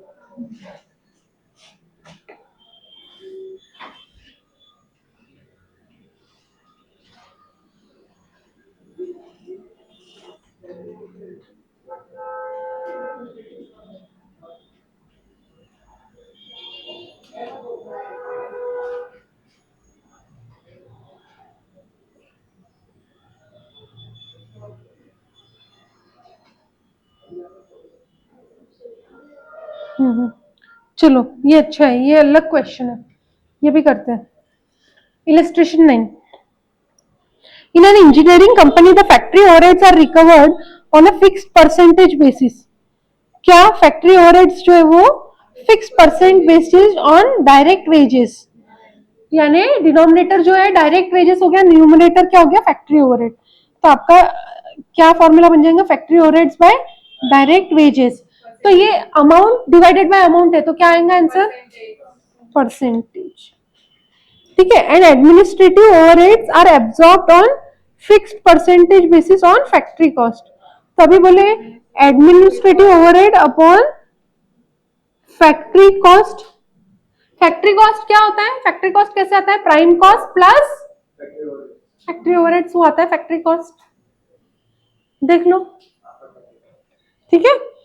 तो ये भी परसेंट आएगा क्योंकि अमाउंट अपॉन अमाउंट है। क्लियर है यहाँ तक के? The company has furnished the following data relating to 2 jobs undertaken by it in a period. 2 job के बारे में डेटा दिए हैं। बोले मटेरियल इतना लगा, वेजेस इतना लगा, सेलिंग प्राइस इतना है, profit percentage on total cost इतना है। तो पहले तो computation of percentage recovery rates of factory overheads and administrative overheads. अब आपके पास ओवरहेड्स है क्या? इधर नहीं है, पर क्या करोगे? Find the missing figure. Selling price M plus 166650 M plus 54,000 का खर्चा प्लस 42,000 का खर्चा, कितना हो गया? 96,000 एम माइनस प्रॉफिट का परसेंटेज टोटल कॉस्ट पे 10% है, तो सेलिंग प्राइस पे कितना हो जाएगा?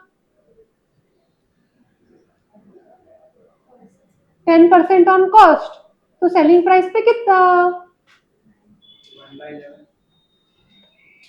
देखो, ये अगर आपका कॉस्ट 100 है उस पे 10% है, तो आपका जो 10/110 1/11, तो 1/11 और सेल्स। तो अभी आपका selling price low 166650 into 1 divided by 11, इतना प्रॉफिट है 15,150 आया क्या सबका? कैलसी पे? कैलसी पे आया क्या? बताओ। कैलसी को हाथ ही नहीं लगाया, कहां से आया? उसके कैलसी पे बता रहे हो, खुद के कैलसी पे बताओ ना। अपन ने किया ही नहीं। एम माइनस करो। अब अपन ने क्या क्या माइनस कर दिया? मटेरियल माइनस कर दिया, वेजेस माइनस कर दिया और प्रॉफिट माइनस कर दिया। अब बचा कुचा क्या होगा? ओवरहेड्स होंगे। ओवरहेड्स होंगे तो एमआरसी करो, कितना आया ओवरहेड्स? 55,500। तो एक बार पहले उसको लिख के छोड़ दो।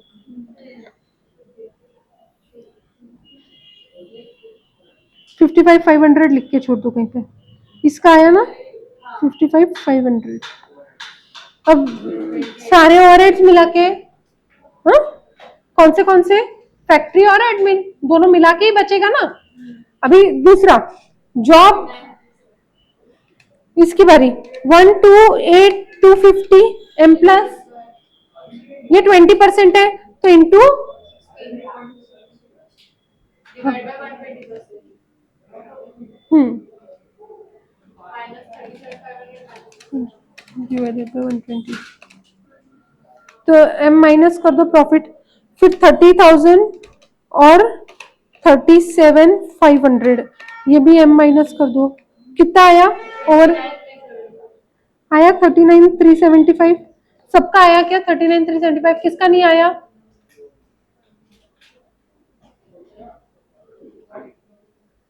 आ गया पक्का? परीक्षित आया क्या? यहाँ तक के क्लियर है सबको? आया नहीं? अभी आपको क्या बोला है? फैक्ट्री ओवरहेड जो है वो डायरेक्ट वेज का परसेंट है, हाँ या नहीं? हाँ, तो ये 55,500 में दो चीजें हैं, 55,500 इज इक्वल्स टू क्या क्या? फैक्ट्री ओवरहेड विच इज 42,000, 42,000 कहां से लाया मैंने? डायरेक्ट वेजेस, उसका परसेंटेज, तो x इंटू 42,000, 42,000 x बोल दूं मैं, परसेंटेज ऑफ फैक्ट्री ओवरहेड जो है उसको x रख रही हूँ, ठीक है? क्लियर है यहाँ तक के? और एडमिन ओवरहेड का y रख देती हूँ, हाँ या नहीं?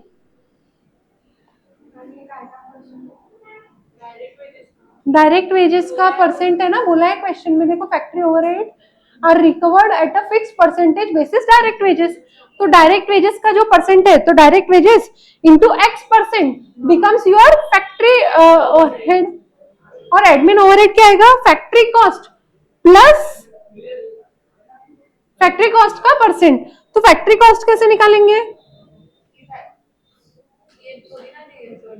फैक्ट्री कॉस्ट कैसे निकालेंगे? फैक्ट्री कॉस्ट का क्या फॉर्मूला होता है? डायरेक्ट प्लस डायरेक्ट 54 प्लस 42 वो तो प्राइम कॉस्ट हो गया। फैक्ट्री कॉस्ट क्या होता है? Plus overhead, opening closing 54 plus 42 plus 55,500, 54, 52 plus 54 50 42 plus 55,500, 55,500 में तो एडमिन ओवरहेड भी इंक्लूडेड है ना? माइनस कर देंगे इसको, 54,000 प्लस 42,000 प्लस 42,000 एक्स, ये होगा आपका फैक्ट्री ओवरहेड, ये होगा ना आपका फैक्ट्री ओवरहेड, बता रही हूँ ना, बता रही हूँ आपका फैक्ट्री ओवरहेड यानी क्या होता है? ये direct material, direct labour plus factory overhead is equals to factory cost, हाँ कि नहीं? डायरेक्ट मटेरियल, डायरेक्ट लेबर और फैक्ट्री ओवरहेड, डायरेक्ट एक्सपेंस दिए क्या? नहीं। देखो कॉस्ट शीट ओपन करो सब लोग, कॉस्ट शीट ओपन करो,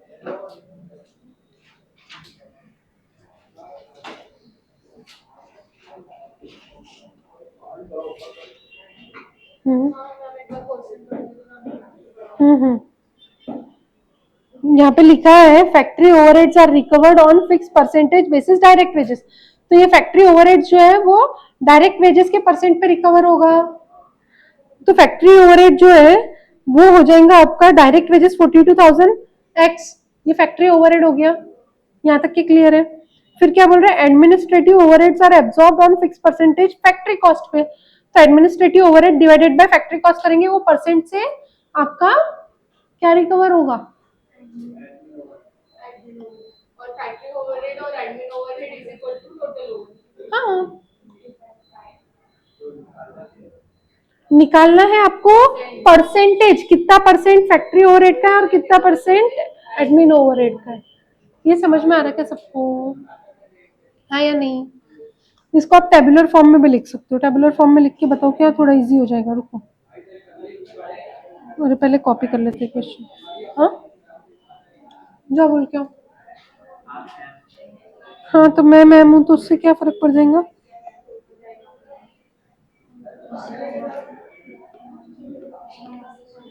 बोल दो जाओ जाओ जाओ जाओ बोल दो,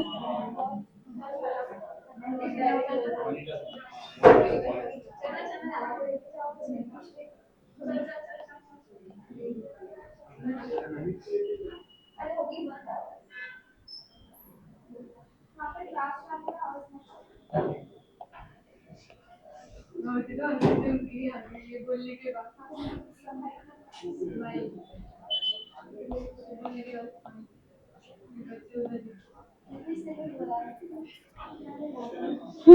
चलो ध्यान दो बोर्ड पे।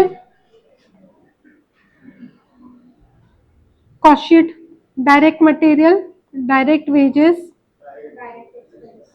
डायरेक्ट एक्सपेंस दिया हुआ नहीं है, फैक्ट्री ओवरहेड, ये फैक्ट्री कॉस्ट, एडमिन ओवरहेड, आपका कॉस्ट ऑफ सेल्स क्योंकि और कुछ दिया नहीं है, प्रॉफिट और सेल्स क्योंकि बाकी की चीजें मिसिंग है अपने क्वेश्चन में, इसलिए ऐसे ही करेंगे। अब यहाँ पे जॉब 101 और 102, 102 है कि 201 है? 102, ठीक है। डायरेक्ट मटेरियल कितना कितना दिया है? 54, 54। अच्छा अच्छा अच्छा, ऐसे बता रहे हो क्या?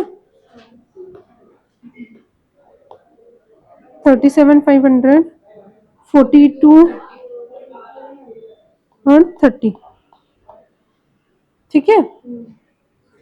यहाँ तक के क्लियर है? अब आपके पास सेल्स दिया हुआ है कितना है? 166, 650, 166, 650 और यहाँ पे कितना है? 128, 250। अब आप इससे प्रॉफिट निकाल सकते हो 166, 650, नहीं मैंने 166, 50 इंटू 11, नहीं मैंने कुछ गड़बड़ किया क्या? हाँ 15150 आता ना, 21375। तो आपका COS कितना हो गया?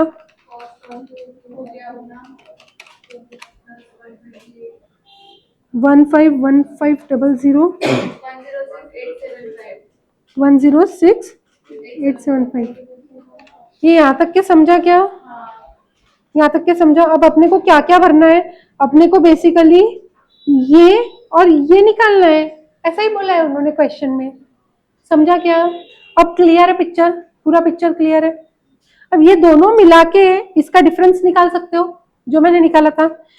तो पहले केस में ये दोनों मिला के कितना हो रहा है? 55,500।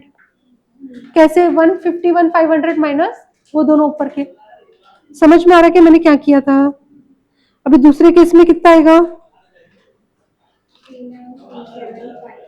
39,375। इतना दोनों मिला के आना चाहिए, ठीक है। इतना क्लियर है? अब आपको क्या बोला है? फैक्ट्री ओवरहेड जो है ना वो डायरेक्ट वेज का परसेंट है कुछ, तो इसको मैं 42,000 का X% लिख सकती हूँ, इसको मैं 30,000 का X% लिख सकती हूँ। यहाँ तक के सबको क्लियर है? तो फैक्ट्री कॉस्ट कितना होगा? हाँ हाँ परसेंट सेम है, परसेंट सेम है, इसीलिए तो अभी तभी तो साइमल्टेनियस इक्वेशन से सॉल्व कर पाएंगे ना। साइमल्टेनियस इक्वेशन बनेगा, दो वेरिएबल आएगा ना, एडमिन ओवरहेड का भी तो वेरिएबल आएगा। अभी फैक्ट्री कॉस्ट कितना हो गया फिर आपका? Factory 96,000 plus 42,000 x. यहाँ तक के क्लियर है? 67,500 प्लस 30,000 एक्स। यहाँ तक के क्लियर है? अब एडमिन ओवरहेड क्या है? फैक्ट्री कॉस्ट का परसेंट है, तो ये आपका फैक्ट्री कॉस्ट निकला, उसका वाई।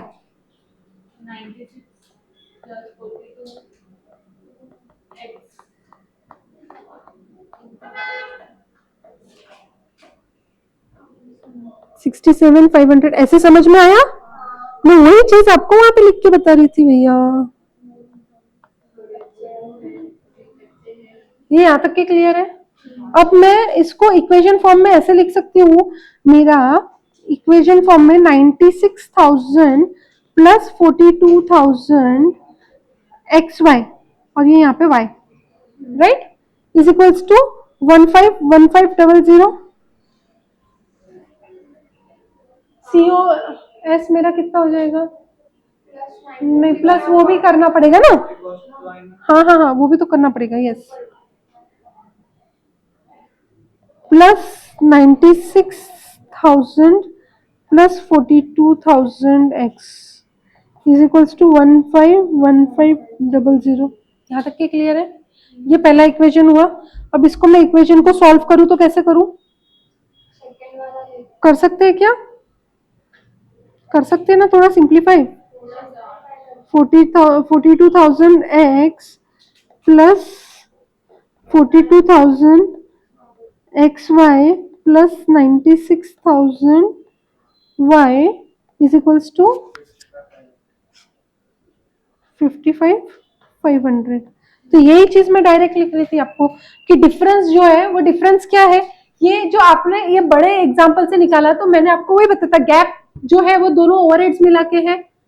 आपको मैं 55,500 क्या था, गैप था, वही मैं आपको समझा रही थी, वो दोनों ओवरहेड्स मिला के। तो ये जो है आपका ओवरहेड कौन सा हुआ, एडमिनिस्ट्रेशन, और ये हुआ आपका फैक्ट्री ओवरहेड। तो बेसिकली वही बनाना, वही चीज मैं आपको बता रही थी अभी तक। तो मैं डायरेक्ट ये इक्वेशन निकाल के बता रही थी आपको। जब ये समझ में आ रहा है क्या? अब आपको इतना लंबा प्रोसीजर चाहिए था उसके लिए, आप समझा? हाँ। अभी वैसे ही दूसरे का कैसे आएगा? 67,500 plus 30,000 X plus 67,500 Y plus 30,000 X Y is equals to 106,875। अब इसको सिंप्लीफाई करो, कैसे हो जाएगा?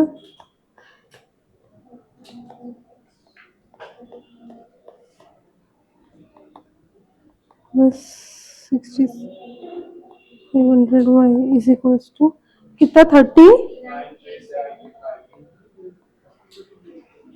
ये यहाँ तक के क्लियर हुआ क्या? ये क्लियर हुआ? अब क्या करने का, एक्स वाई की सेम वैल्यू बनाने का, एक्स वाई की सेम वैल्यू बनाने का, और फिर वो दोनों को एक्स वाई को कैंसिल करने का, और फिर इनकी वैल्यूज निकालने का। सॉल्व करते आता इक्वेशन, कैसे करेंगे बताओ? हाँ तो करके बताओ, ट्राई तो करो, करो करो करो।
लिख लिया क्या आपने इक्वेशन? हाँ लिख लेना।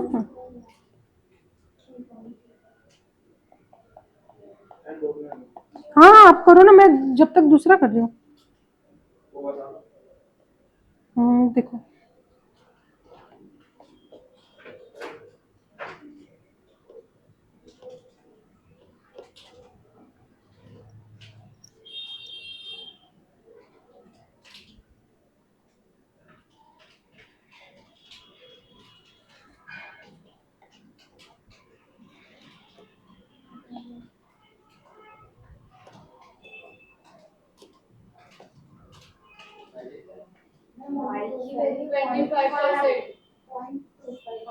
y की वैल्यू 25% आ रही, और x की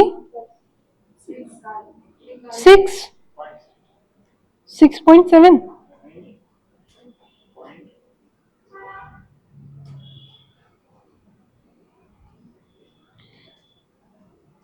हाँ y की वैल्यू 25% आ रही, बराबर है।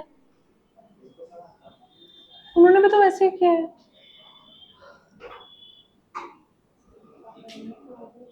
मैं देख रही थी इसको और इजी तरीके से कर सकते क्या।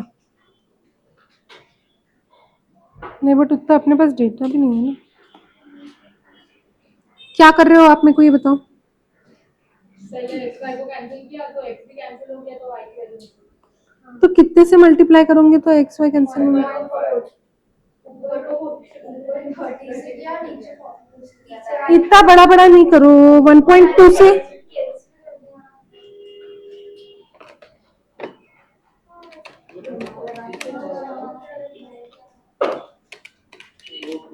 वन पॉइंट फोर से करे तो हो जाता। देखो 42,000 X Y plus 96,000 Y is equals to 55,000। अभी 30,000 इंटू 1.4 आया। कैसे निकाला मैंने? 42 डिवाइडेड बाय 30 करके। तो ये याद रखना, इंटू 1.4 प्लस 42,000 एक्स वाई हो जाएगा 67,500 इंटू 1.4, तो 94,500 वाई इज इक्वल्स टू कितना आएगा? 39,375 इंटू 1.4, 55,125। अभी ये solve, minus minus minus minus subtract, और ये कैंसिल। तो अभी आपका आंसर क्या आ रहा है? माइनस प्लस 125 है। 1500 y इज इक्वल्स टू 125, तो y इज इक्वल्स टू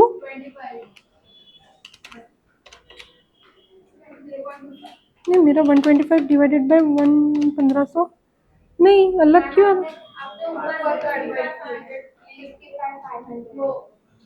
कहाँ पे? 50 यहाँ पे। हाँ हाँ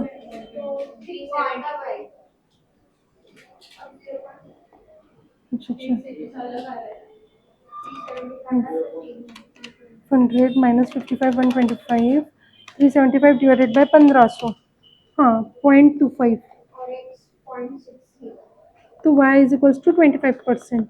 अभी y 25% आ गया, अब क्या करोगे? तो यहाँ पे अगर फिल करोगे कोई भी एक इक्वेशन में y को फिल करो तो कैसे आएगा? 30,000 x plus 30,000 into 0.25 into x plus 67,500 into 0.25 is equals to 39,375। अभी कैसे सॉल्व करोगे इसको? 0.25 इंटू 67500 कितना रहा? 16,875। तो ये माइनस हो जाएगा 39,375 में से, और 30,000 into 0.25 7,500 X plus 30,000 X is equals to 37,500 X is equals to 39,375 minus 16,875, तो ये आ गया 22,500 डिवाइडेड बाय 37,500, तो x is equals to 0.6, therefore x is equals to 60%। तो देयरफॉर अब आपको ये वैल्यू फिल करना पड़ेगा यहाँ पे टेबल में। तो अब मैं यहाँ पे वैल्यू फिल करूँ तो मैं दूसरे पेन से ही लिखती हूँ यहाँ पे बाजू में, सो दैट आपको ध्यान रहे, ठीक है।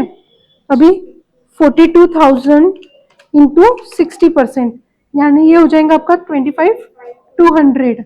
तो अब आपका ये हो जाएगा 25,200 प्लस 96,000, यानी ये हो गया फैक्टर कॉस्ट 121,200। अब इसका ही ये कितना परसेंट है? 25 इंटू 25%, यानी ये हो गया 30300। तो प्लस 121200, तो ये आ गया 151500। समझा क्या? जमा क्या? कैसे करा? समझा क्या? सबको समझा पक्का कि कोई डाउट है? लिख लो पार्ट 1 कि घर पे लिखोगे?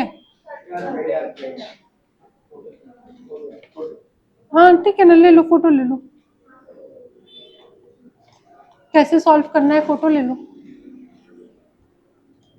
हाँ यहाँ से स्टार्ट करो, इलस्ट्रेशन नाम तो दिखना चाहिए। अच्छा नहीं सॉरी, ये वाला है। हाँ स्टार्ट करो।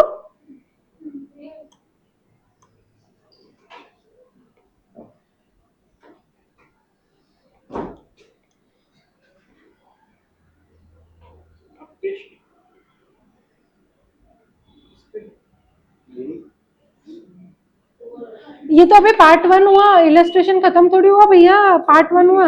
हाँ, कितने पार्ट है देखो इलस्ट्रेशन में। अरे वो सिर्फ अंडरस्टैंडिंग के लिए। पार्ट 1 समझा क्या? अब calculate the amount of factory overheads, admin overheads and profit for each of the two jobs. ये अपन ने निकाल लेंगे, वही सेम टेबल में वैल्यूज फिल करने का एक्स और वाई की जगह पे, ठीक है। Using the above recovery rates determine the selling price of job 103। अब सेम चीज से जॉब 103 निकालना है, तो ये वाला अपन कर लेते हैं फटाक से, ये तो 2 ही मिनट का काम है।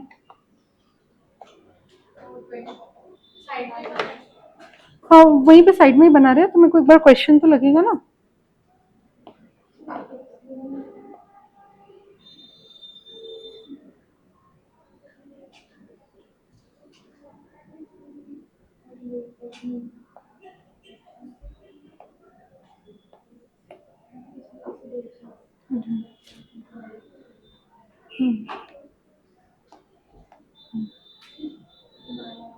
चलो करें सॉल्व।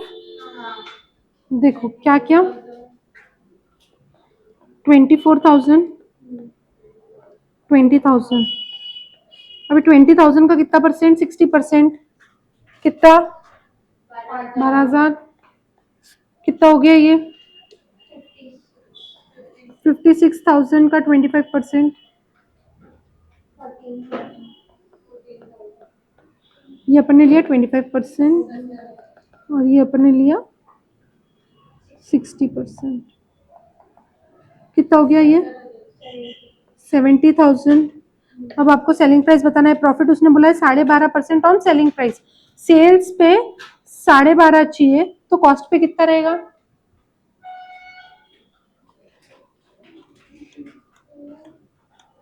सेल्स पे अगर 12.5% प्रॉफिट है, तो आपका कॉस्ट कितना परसेंट बचा? 100 माइनस 12.5 यानी 87.5। तो 70,000 इज 87.5%। तो आपका 80,000 आपका सेल वैल्यू हो गया, 10,000 प्रॉफिट हो गया। समझा क्या? ये चीज समझी क्या सबको कैसे करा?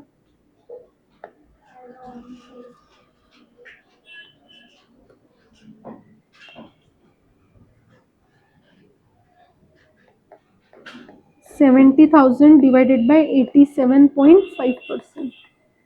ये सबको समझता ना कैसे निकाला?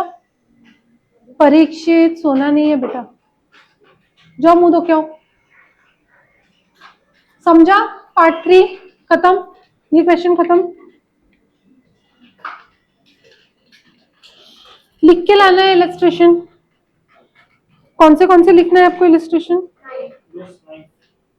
ना ना ना, इसके पहले वाला भी लिखना है ना, 8 और 9 दोनों।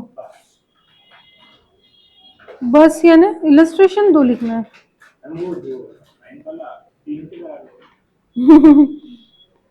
किया ना अपन ने लेकिन क्लास में। हाँ लिख के लाना है, होमवर्क नहीं है, लिख के लाना है।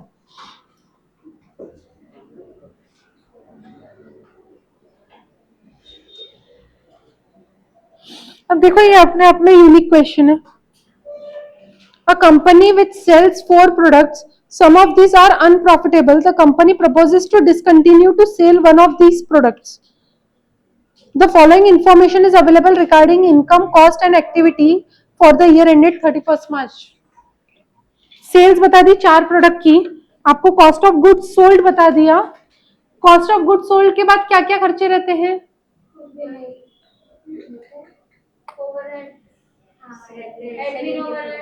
सेलिंग ओवरहेड्स, डिस्ट्रीब्यूशन ओवरहेड्स और secondary packaging.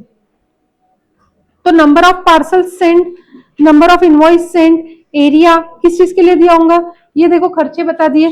Packaging, wages and material, commission, stationery, admin wages, salary, salesman salary, depreciation, rent and insurance. अब इसको बांटने का तरीका भी बता दिया यहाँ पे, और यहाँ पे भी पर चीज बता दिया है कि नहीं? You are required to prepare costing profit and loss show percentage of. तो आपको क्या करना है? Sales minus cost of goods sold, यहां तक तो बहुत सिंपल है। फिर माइनस ये सब ओवरहेड के खर्चे, ये खर्चे पहले अलोकेट करेंगे। ये एक्सप्लेन कर दूं क्या? नहीं, आप करवा दो आपके साथ में। क्लास में करवाओ, चलो लिखो फिर। है आज। आज नहीं है, अभी टेस्ट लिखते हैं। आज नहीं है।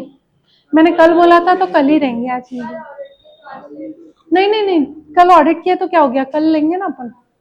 चलो चलो, ये नहीं रहेगा। आज के दिन तक जो भी पढ़ा है वो कल टेस्ट में। अरे ठीक है, परसों ले लेंगे, ठीक है ठीक है। होंगे, कल तो तुम सब रोए इसलिए काउंट नहीं हुए। हाँ, आपको ही नहीं जीरो दिख रहा था। चलो लिखो नोटबुक में, ओपन योर बुक्स प्लीज भाई और बहनों। पेंसिल पेन निकाल के लिखना चालू करो, मैं लिखूंगी क्या आपके बिहाफ पे? तो लिखो ना, टेबल तो बनाओ। क्या बनाओगे? ये थोड़ी बनाना है, तो लिखो तो सर स्टेटमेंट शोइंग। हाँ, नहीं तो लिखो costing profit and loss statement लिखो। Illustration 10, costing profit and loss statement, या फिर स्टेटमेंट ऑफ कॉस्टिंग पीएनएल लिखो जल्दी। लिखा हेडिंग कॉस्टिंग पीएनएल। हाँ, डब्बा बनाओ, पर्टिकुलर्स और प्रोडक्ट्स। प्रोडक्ट्स में 4 कॉलम, पर्टिकुलर्स और 4 प्रोडक्ट्स बनाओ। डब्बे डब्बे डब्बे डब्बे डब्बे डब्बे। हो गया हो गया। सेल्स लिखो, कितनी है? 30 lakhs, 50 lakhs, 25 lakhs, 45 lakhs। हाँ, लैक्स में ही बोला है ना। 30 lakhs, 50 lakhs, 25 lakhs, 45 lakhs। Sales लिख लिए। अब माइनस नीचे लिखो लेस, उसमें फर्स्ट चीज लिखो cost of goods sold.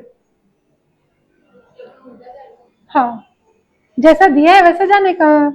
Cost of goods sold 20 lakhs, 45 lakhs, 21 lakhs, 22 lakhs, 50,000। लिखा क्या? लिखो। हो गया। अभी नेक्स्ट लिखो rent and insurance. Rent and insurance, ये पर्टिकुलर्स में, पर्टिकुलर्स में लिख लो ओवरहेड्स, उसमें पहला लिखो रेंट एंड इंश्योरेंस। आपने पर्टिकुलर्स में पहले सेल्स लिखा, फिर लेस में कॉस्ट ऑफ गुड्स सोल्ड पहला है, फिर लेस में सेकंड आएगा ओवरहेड्स, ओवरहेड्स में डैश करके पहला रेंट एंड इंश्योरेंस। समझा क्या? यहाँ तक क्या क्लियर है सबको? अभी क्या बोल रहे हैं?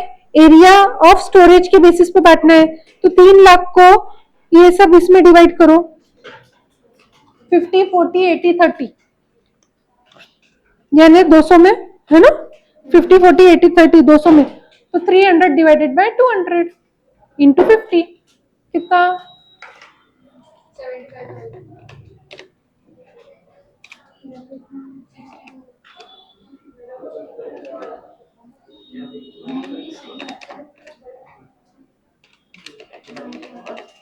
75,000 आया क्या? फिर 60,000, 120 और 45 आया सबका, डिवाइड कर दिया, लिख लिया। और फिर नेक्स्ट क्या बोल रहा है? डेप्रिसिएशन 1 लाख है, नंबर ऑफ पार्सल सेंड, तो फिर रेंट एंड इंश्योरेंस के नीचे लिखो डेप्रिसिएशन। अभी इसमें कितना आएगा? कितने हैं टोटल देखो? 1, 2, 3, 4, 4.5, है ना?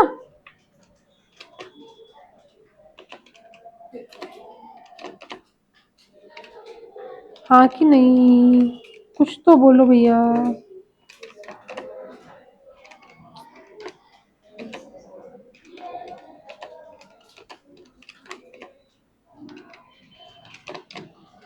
One lakh divided by 5 into 1, 20,000, 30,000, 15,000,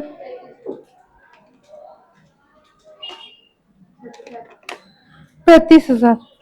आगे क्या? नहीं आया मैडम? 1 लाख रुपए है डिवाइडेड बाय, इसकी टोटल कितनी आ रही है आपकी? 5 लाख। 5 लाख नहीं, कितनी आ रही है टोटल? 5 लाख की आ रही ना? हाँ 5 लाख। तो फिर कैसे आएगा? हाँ तो कर लो डिवाइड। फिर नेक्स्ट क्या है? Salesman salary and expenses. Sale volume पे बटेगा। सेल वॉल्यूम यानी क्या? वॉल्यूम बोला है, वैल्यू बोला है क्या? Quantity sold.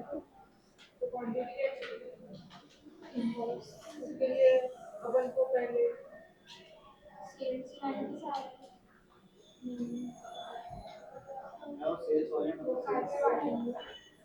अभी कुछ गिवन डेटा एंट्री है तो salary number of parcels and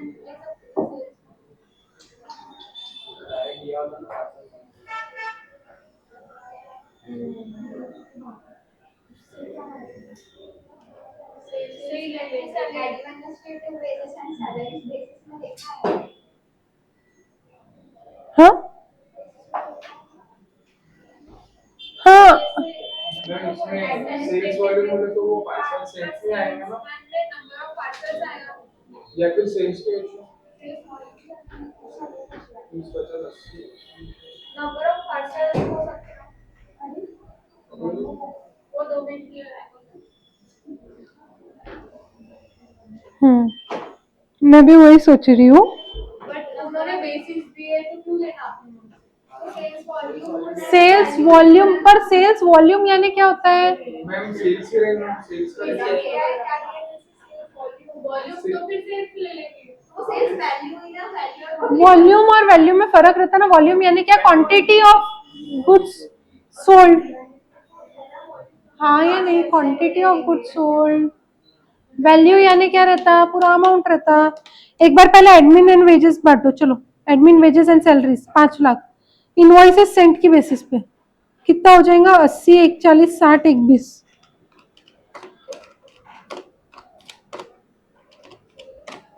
4 lakh.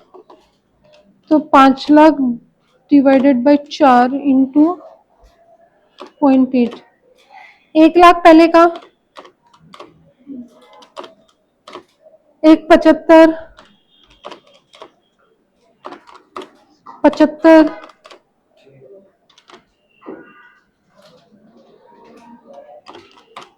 1.5। ये बांट लिए।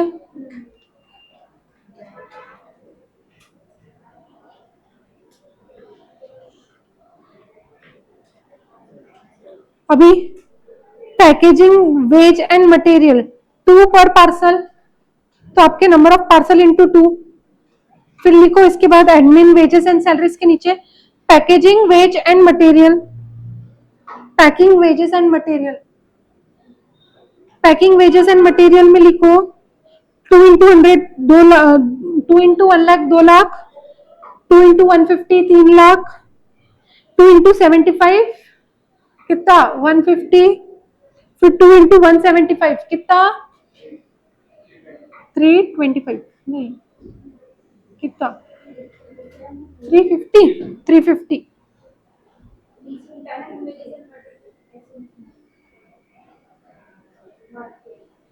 सब बांट रहे हैं अपन, समझ में आ रहा क्या? फिर कमीशन 4% ऑफ सेल्स, ये तो सीधा सीधा सेल्स का 4% निकाल लो।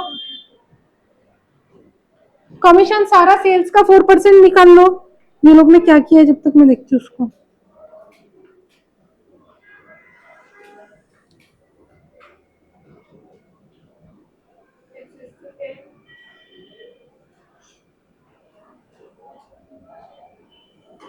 हाँ?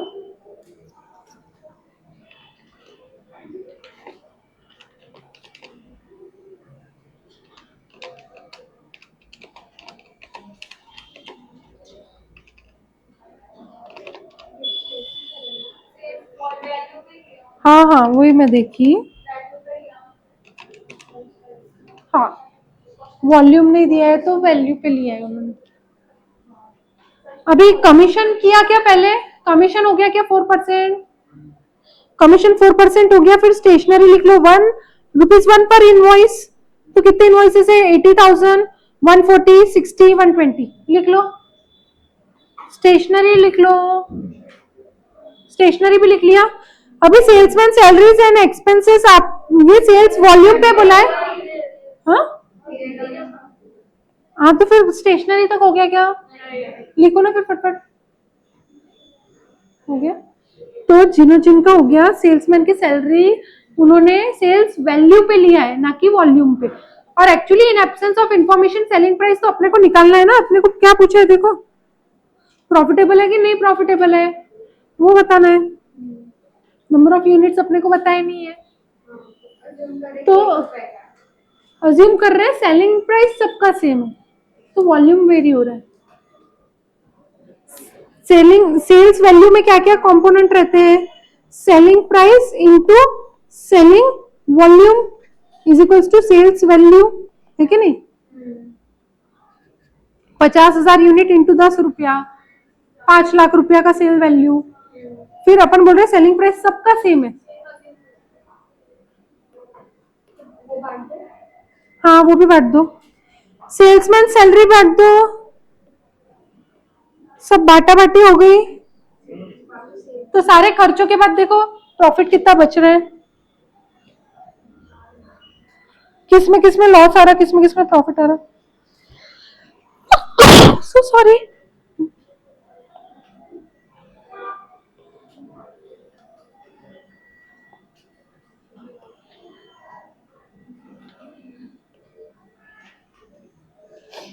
बांट दिए क्या सब?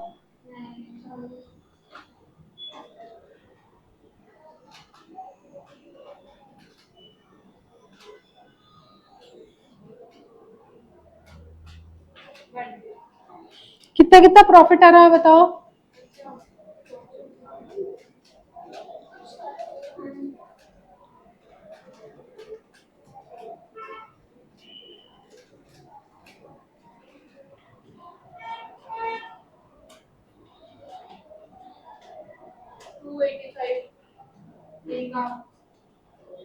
हाँ करेक्ट है।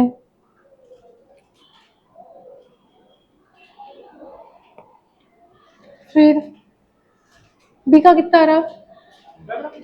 तो कितना निकाला? निकाला तो निकालो ना। हाँ 6-5 का लॉस बरोबर है। आगे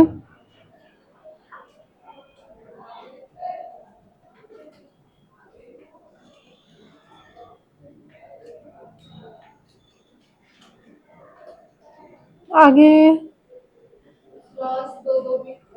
2-20 का। हाँ उसके बाद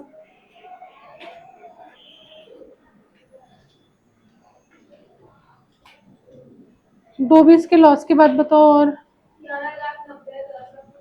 1190 का प्रॉफिट। ठीक है, अभी ये अमाउंट से आप कुछ इन्फर कर सकते हो क्या कौन सा प्रोडक्ट डिसकंटिन्यू करना चाहिए? ये अमाउंट से आप इन्फर नहीं कर सकते कौन सा प्रोडक्ट डिसकंटिन्यू करना चाहिए। क्यों? क्योंकि ये तो टोटल है। अरे वो वैसा, वो इनके जैसा नहीं है। अपने को क्या देखना है, अपने को बोल रहा है वो कि कौन सा अपने को प्रोडक्ट डिसकंटिन्यू करना चाहिए। देखो ऊपर ही लिखा है 4 products. Out of the 4 products, some of these are unprofitable. The company proposes to discontinue sale one of these products. है कि नहीं? तो एक प्रोडक्ट एग्जैक्टली जिसकी मार्जिन कम होगी वो ही डिसकंटिन्यू होगा। तो जिसकी मार्जिन कम होगी कैसे निकालोगे margin? Total amount divided by total sale, profit upon sale. Profit की मार्जिन देखो, प्रॉफिट अपॉन सेल्स करो, मार्जिन निकालो प्रॉफिट की मार्जिन।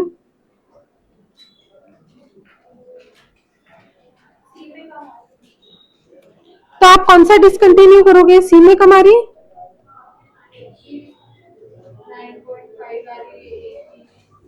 हाँ वो तो पॉजिटिव है, अच्छा है।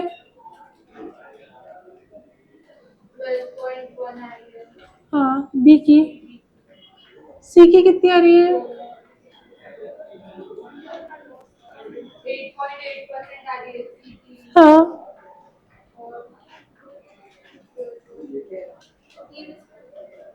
और 26.4 आ रही है। सबकी आ गई मार्जिन। अब ये समझो ए और सी तो आउट ऑफ पिक्चर है, सॉरी ए और डी तो आउट ऑफ पिक्चर है क्योंकि दोनों पॉजिटिव है। अब देखना अपने को किस में से दो में से है बी और सी में से।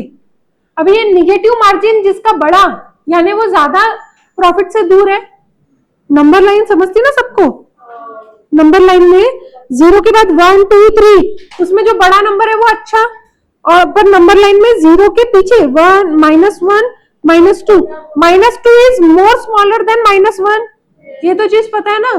तो वैसे ही 12.1 इज मोर लेस देन 8.8, तो 12.1 यानी ज्यादा नुकसान है, तो 12.1 वाला डिसकंटिन्यू करना चाहिए। तो देयरफॉर प्रोडक्ट कौन सा डिसकंटिन्यू करना चाहिए? B, product B should be discontinued. समझा क्या लॉजिक और कंक्लूजन? लिख लो देयरफॉर, देयरफॉर लिखो उसमें कंक्लूजन।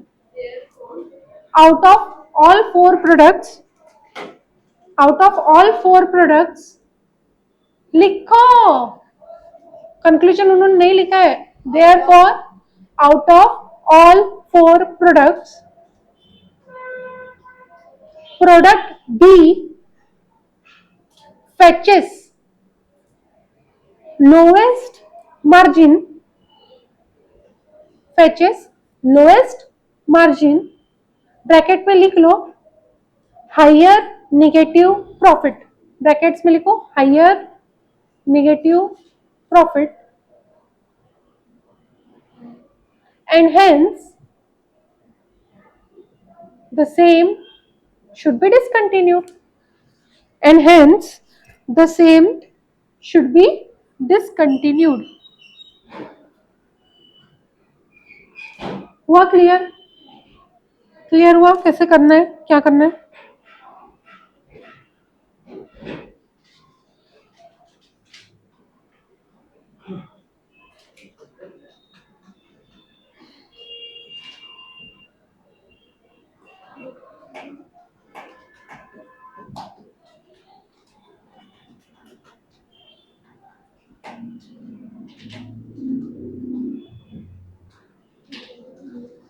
इसमें के प्रैक्टिकल प्रॉब्लम कितने हो गए आपके?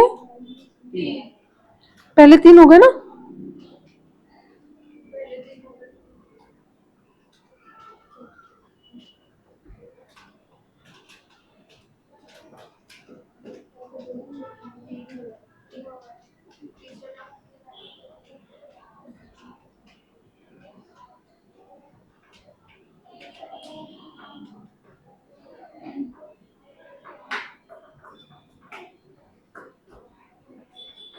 फाइव होमवर्क है, 6 होमवर्क है, प्रैक्टिकल प्रॉब्लम की बात करूँ। 7 भी होमवर्क है और 8 भी होमवर्क है।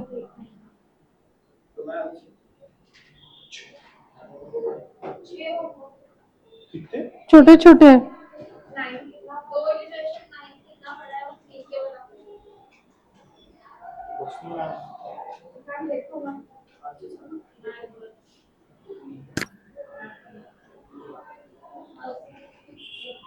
अब अपने को ना बजटेड और एक्चुअल वाला क्वेश्चन करना है, ठीक है? हाँ तो अभी करेंगे ना, और कब करेंगे? 5 तारीख।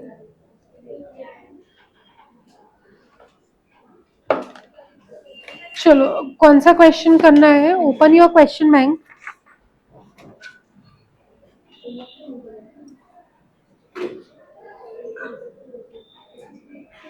Question number 46, open your question bank, question number 46।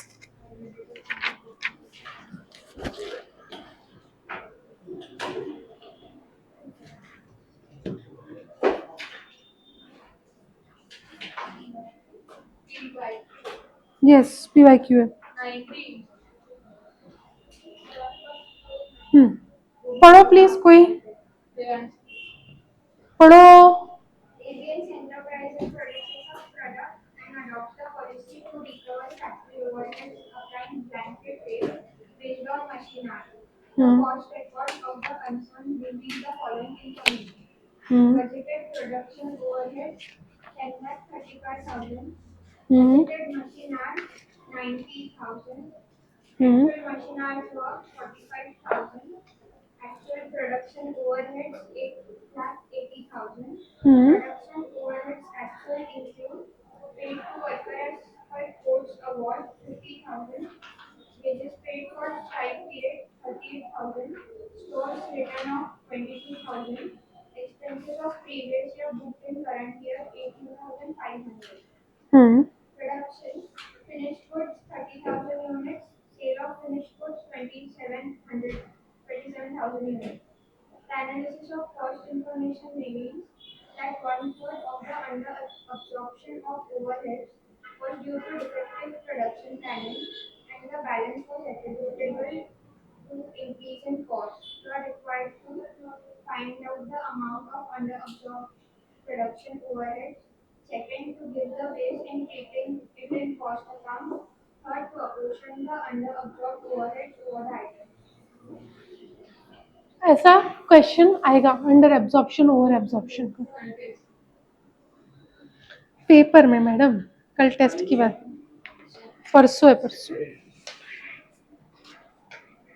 क्या सैटरडे कौन बोला कल थर्सडे है परसों फ्राइडे है अगर आपको डेज नहीं ध्यान में आते तो अभी ये ध्यान दो आपका रेट रेट कितना है एब्जॉर्प्शन का बोले बजटेड प्रोडक्शन ओवरहेड्स कितने थे 1035 थे बजटेड मशीन आवर्स कितने थे 90 आवर्स था तो आपका बजटेड ओवरहेड रेट कितना था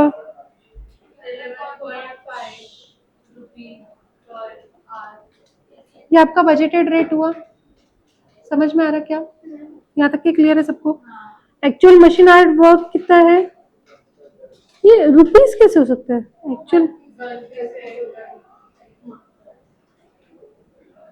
एक्चुअल प्रोडक्शन ओवरहेड्स 8,80,000 हुए ठीक है अभी प्रोडक्शन ओवरहेड्स का उसने बाइफरकेशन दिया बोले वर्कर्स को कोड की अवार्ड की वजह से ये वेजेस शिफ्ट स्ट्राइक हुई स्टोर्स रिटर्न ऑफ अभी ये सब जो है आपको देखना है नॉर्मल है एबनॉर्मल है कहाँ पे कॉस्टिंग पीएनएल में डालना है कहाँ पे क्या करना है ठीक है expenses of previous year booked in current year बोले अब प्रोडक्शन फिनिश गुड्स का कितना हुआ 30,000 हुआ और सेल ऑफ फिनिश गुड्स 27,000 हुआ यानी 3,000 जो है वो फिनिश गुड्स का स्टॉक पड़ा है ठीक है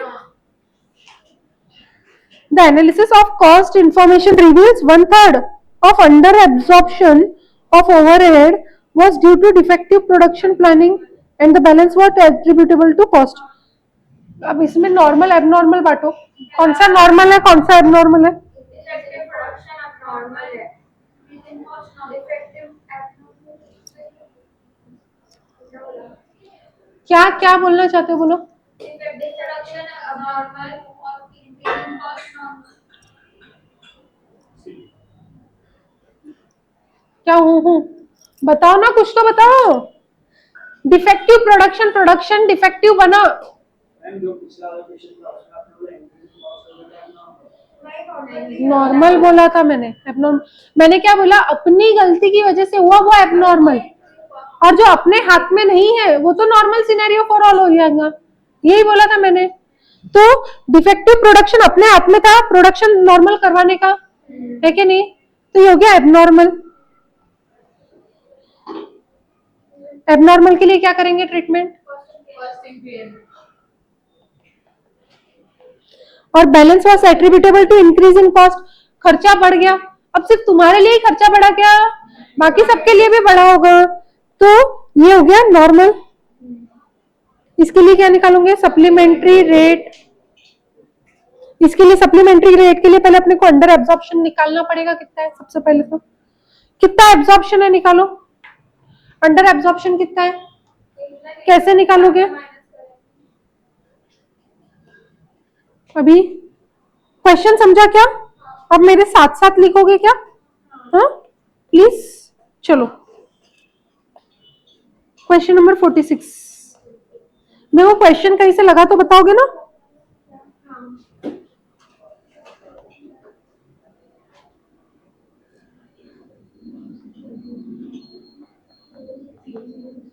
लिखना है साथ में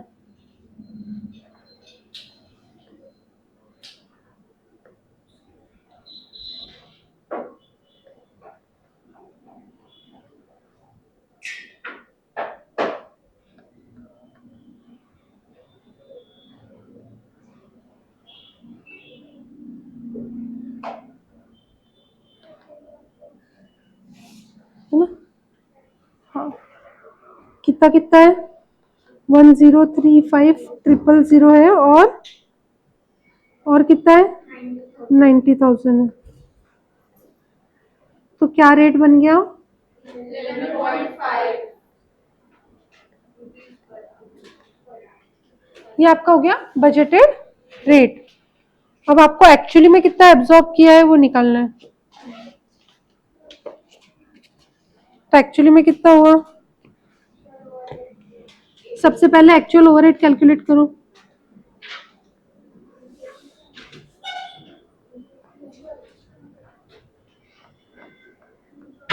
ये आपके एक्चुअल ओवरहेड है 8,80,000। हाँ अब इसमें से लेस होगा क्या लेस होगा एबनॉर्मल रीजंस जो अपने को अलग स्पेसिफिकली दिए हुए wages paid for strike period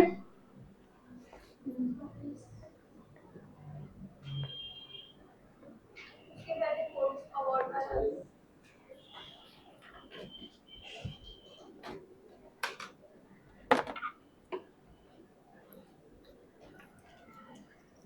अंदर है पहले कौन सा रह गया सॉरी कोर्ट अवार्ड रह गया ना हाँ ठीक है हाँ नहीं वो भी लेंगे ना मेरा ध्यान वहां से गया इसलिए कोर्ट अवार्ड भी लो 38,000 मैं शॉर्टकट में लिख रही हूँ आप पूरा लिखोगे कोर्ट की वजह से मिले 50,000 फिर स्टोर्स का राइट ऑफ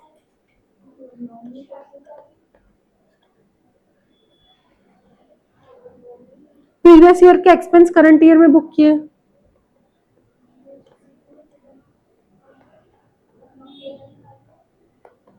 कितना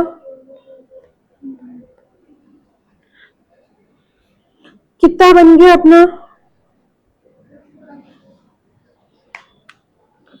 38,000 plus 50,000 plus 22,000 plus 18,500 plus 880 751,500 correct 751,500 ये आपका क्या हो गया ये क्या हो गया आपका ओवरहेड आफ्टर एबनॉर्मल रिडक्शन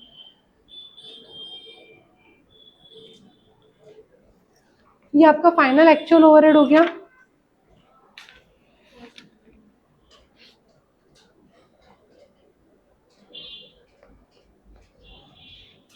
अभी इसमें से लेस एब्जॉर्ब कितना एब्जॉर्ब हुआ ओवरहेड 45 पे 11.7 575 actual machine hours work 45,000 hours into 11.5 rupees per hour कितना 570 500 17,500 ओके तो कितना 2,34,000 का आपका अंडर एब्जॉर्प्शन है ये यहाँ पे मैं लिख रही हूँ आप लिख लेना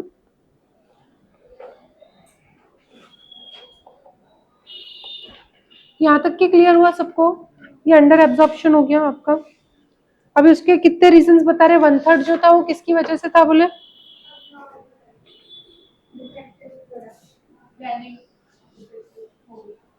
आपको देखो find out the amount of under absorb production overheads तो ये आपका हो गया फर्स्ट पार्ट का आंसर ये आपका फर्स्ट पार्ट का आंसर हो गया अंडर एब्जॉर्ब प्रोडक्शन ओवरहेड समझा क्या ये आपका फर्स्ट पार्ट का आंसर हो गया अब क्या बोल रहे हैं सेकंड पार्ट में give the ways of treating it in cost accounts तो सेकंड में दोनों बांटना है 234 को तो 2,34,000 का अंडर एब्जॉर्प्शन है दो पार्ट में बटेगा क्या क्या दो पार्ट है 1/3 और 2/3 1/3 क्यू,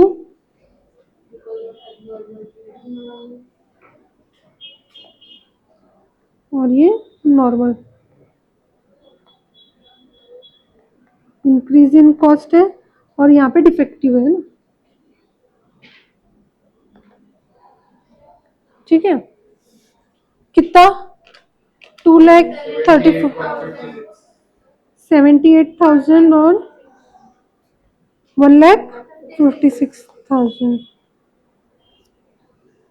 तो यहाँ पे कंक्लूजन साथ साथ में 78,000 rupees charge to,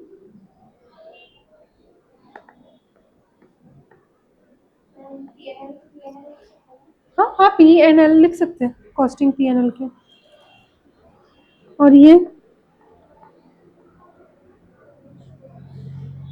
recovered via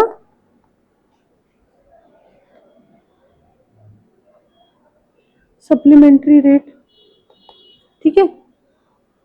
यहाँ पे देयरफॉर पूरा लिखना आप लोगों, supplementary rate is equals to 1,56,000 कितने यूनिट्स पे,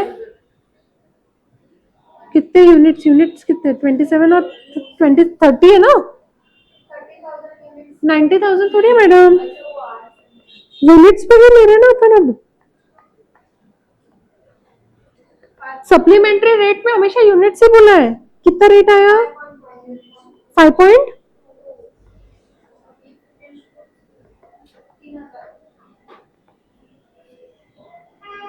देयरफॉर अमाउंट चार्ज्ड टू, सबसे पहला कॉस्ट ऑफ सेल्स कितना 5.2 इंटू 27 है ना, 27,000 कितना 14,0400 rupees. Second finish goods stock 5.2 into 30,000 minus 27,000 rupees 15,600।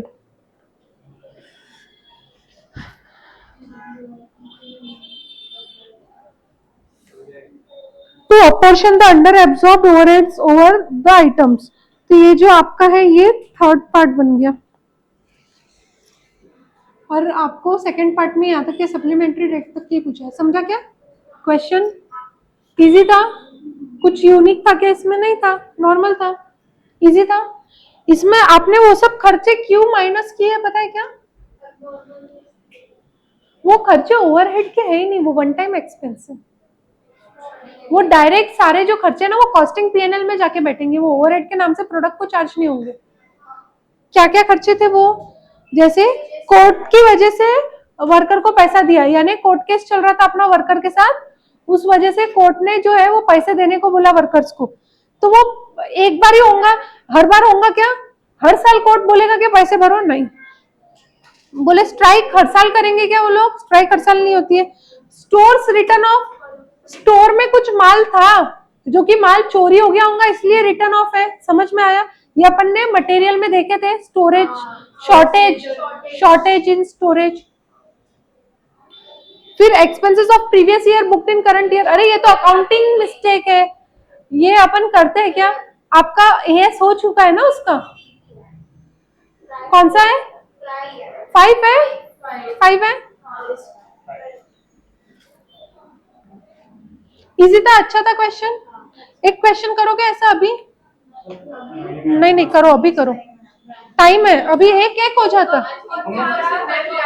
Homework छोटे छोटे है, छोटे छोटे क्वेश्चन होंगे,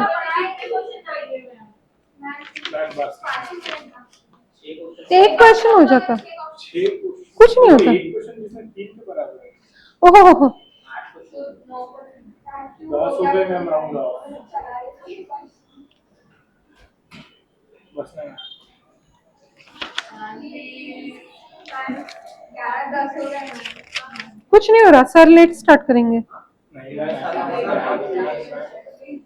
सर वो टाइम हमें मैम वो फिर लेट लेते हैं ना मैम। क्वेश्चन नंबर 54 क्विकली कैलसी पे सॉल्व करके बता दो, कल लिख के आ जाना। चलो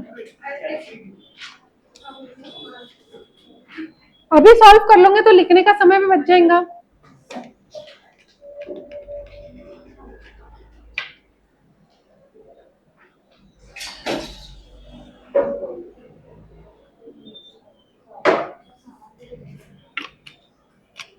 अच्छा चलो, आपको एक लीवे देती हूँ।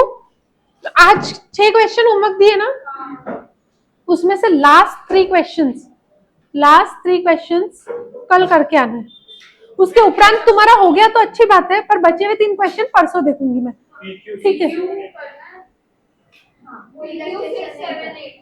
6, 7, 8 आज करना है। आज करना है। हाँ, और बाकी के जो होमवर्क क्वेश्चन है वो इलू 8, 9 और PQ 5 ये कल करना है, ठीक है? अभी ये 54 करो, चलो कैलसी पे करो और ये लिख के आना है, ठीक है? चलो वैसे 11, 4, 5 तो आपका क्लास में ही हो गया है, वो कोई होमवर्क नहीं है।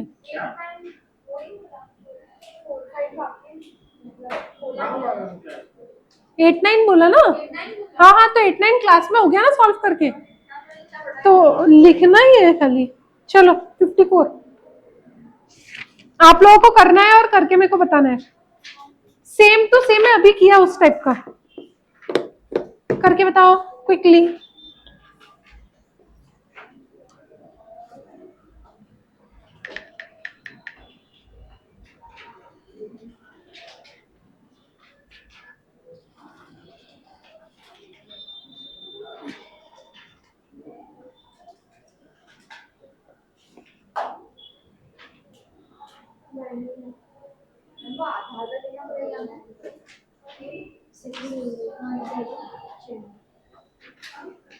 क्या PQ are a small scale enterprises produces a single product and has adopted a policy to recover the production overheads of the factory by adopting a single blanket rate based on machine hours. The annual budgeted production overheads for the year 44 budgeted annual machine hour rate इतना. For the period of first 6 months of the financial year, the following information were extracted from the books. Actual production overheads इतने हो गए थे जिसमें से ये सब हुआ.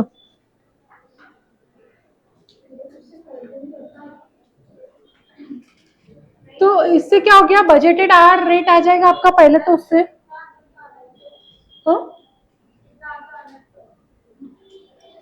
आगे क्या आपका पहले तो ये निकालो बजटेड, मेरे को रेट बताओ 20 और अंडर एब्जॉर्ब्ड ओवरहेड निकालो, अनएब्जॉर्ब्ड ओवरहेड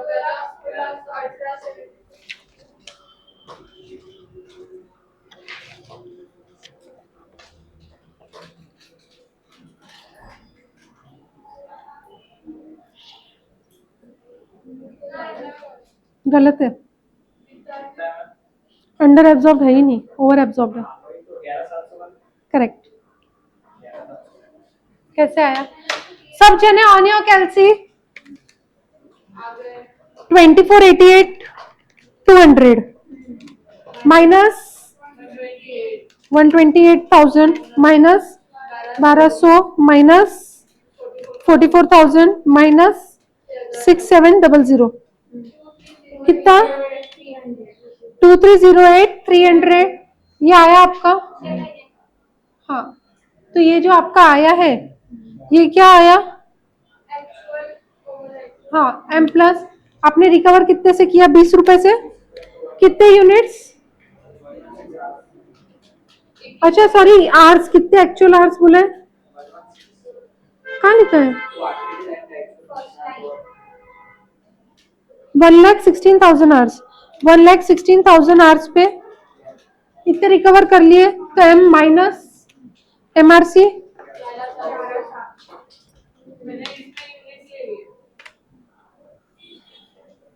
यहाँ पे नहीं, सिर्फ सप्लीमेंट्री रेट पे यूनिट्स आते हैं, सप्लीमेंट्री रेट पे यहाँ पे क्यों नहीं यूनिट्स आते, अपन ने रेट पर आवर निकाला है, रेट पर आवर निकाला है तो नंबर ऑफ आवर्स से मल्टीप्लाई होगा, तो 11,700 से ओवर रिकवरी हुई। फिर अब क्या करेंगे, determined of under absorption of the production overheads for 6 months. Over absorption आ गया 11,700, फर्स्ट पार्ट का आंसर आ गया सबका। अभी एग्जामिन द अकाउंटिंग ट्रीटमेंट, क्या करोगे 11,700 का, क्या बोल रहे हैं, एक्चुअल मशीन आवर्स वर्क बोला, relieved from analysis that 1/4 of the under over absorbed due to defective production policy and balance was increase or decrease in cost। तो 11,700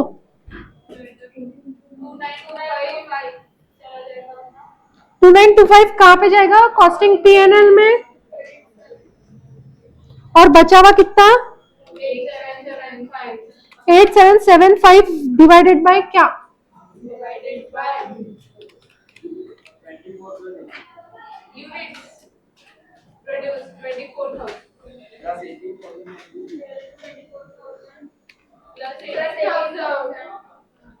प्लस 18,000 पूरे करेंगे क्या भैया, 18,000 यूनिट्स जो है वो 50% ही बने, तो इफेक्टिव यूनिट निकालना पड़ता है, क्या करना पड़ता है, इफेक्टिव यूनिट कैसे निकलेंगे, यानी 18,000 यूनिट पूरे है, जैसे 18,000 पेंसिल जो है वो आधी बन के तैयार है, यानी एक्चुअली में कितनी पेंसिल्स बन के तैयार है, 9,000 ही इफेक्टिव पेंसिल बन के तैयार है। समझ में आ रहा है क्या, हाँ लेकिन ओवरहेड पूरे पे लग गया क्या, आधे पे ही लगा ना, तो आधा ही ओवरहेड आएगा ना, समझ रहे क्या, उसमें ऑलरेडी दिया हुआ था 50% निकाल के ही अमाउंट दिया हुआ था यूनिट्स का। देखो कौन सा क्वेश्चन किया इसके पहले,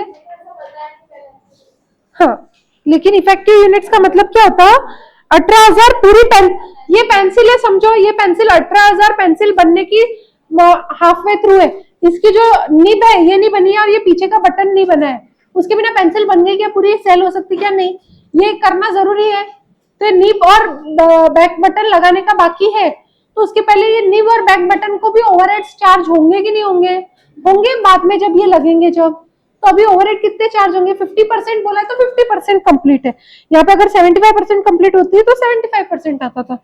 समझ में आया क्या, तो इफेक्टिव यूनिट्स कितने हो गए, ये 9,000,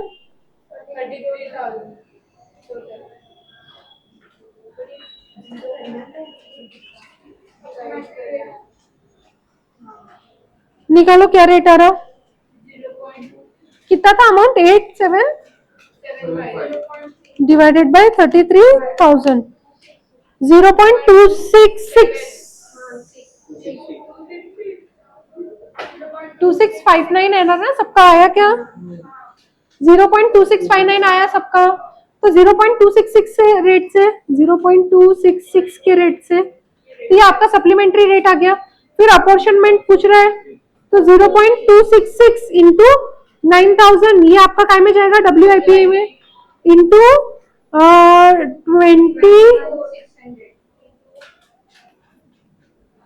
24,000 थे माइनस 21,600, कितना 2,400 आपका फिनिश गुड्स जाएगा, ये WIP है, ये FG है, और ये आपका जाएगा COS 21,600।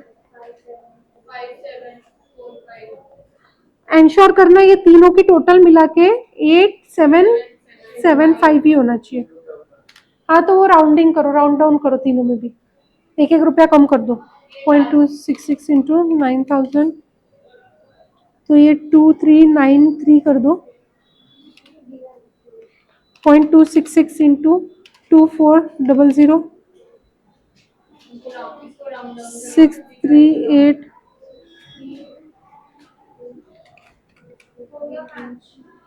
0.266 इंटू 21600, 5745,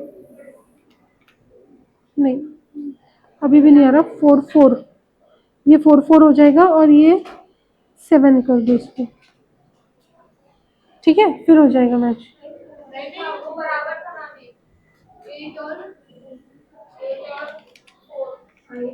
2393 प्लस 574 प्लस 6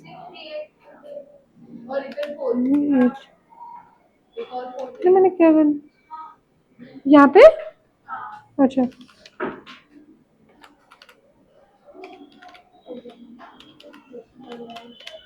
हाँ ठीक है, समझा?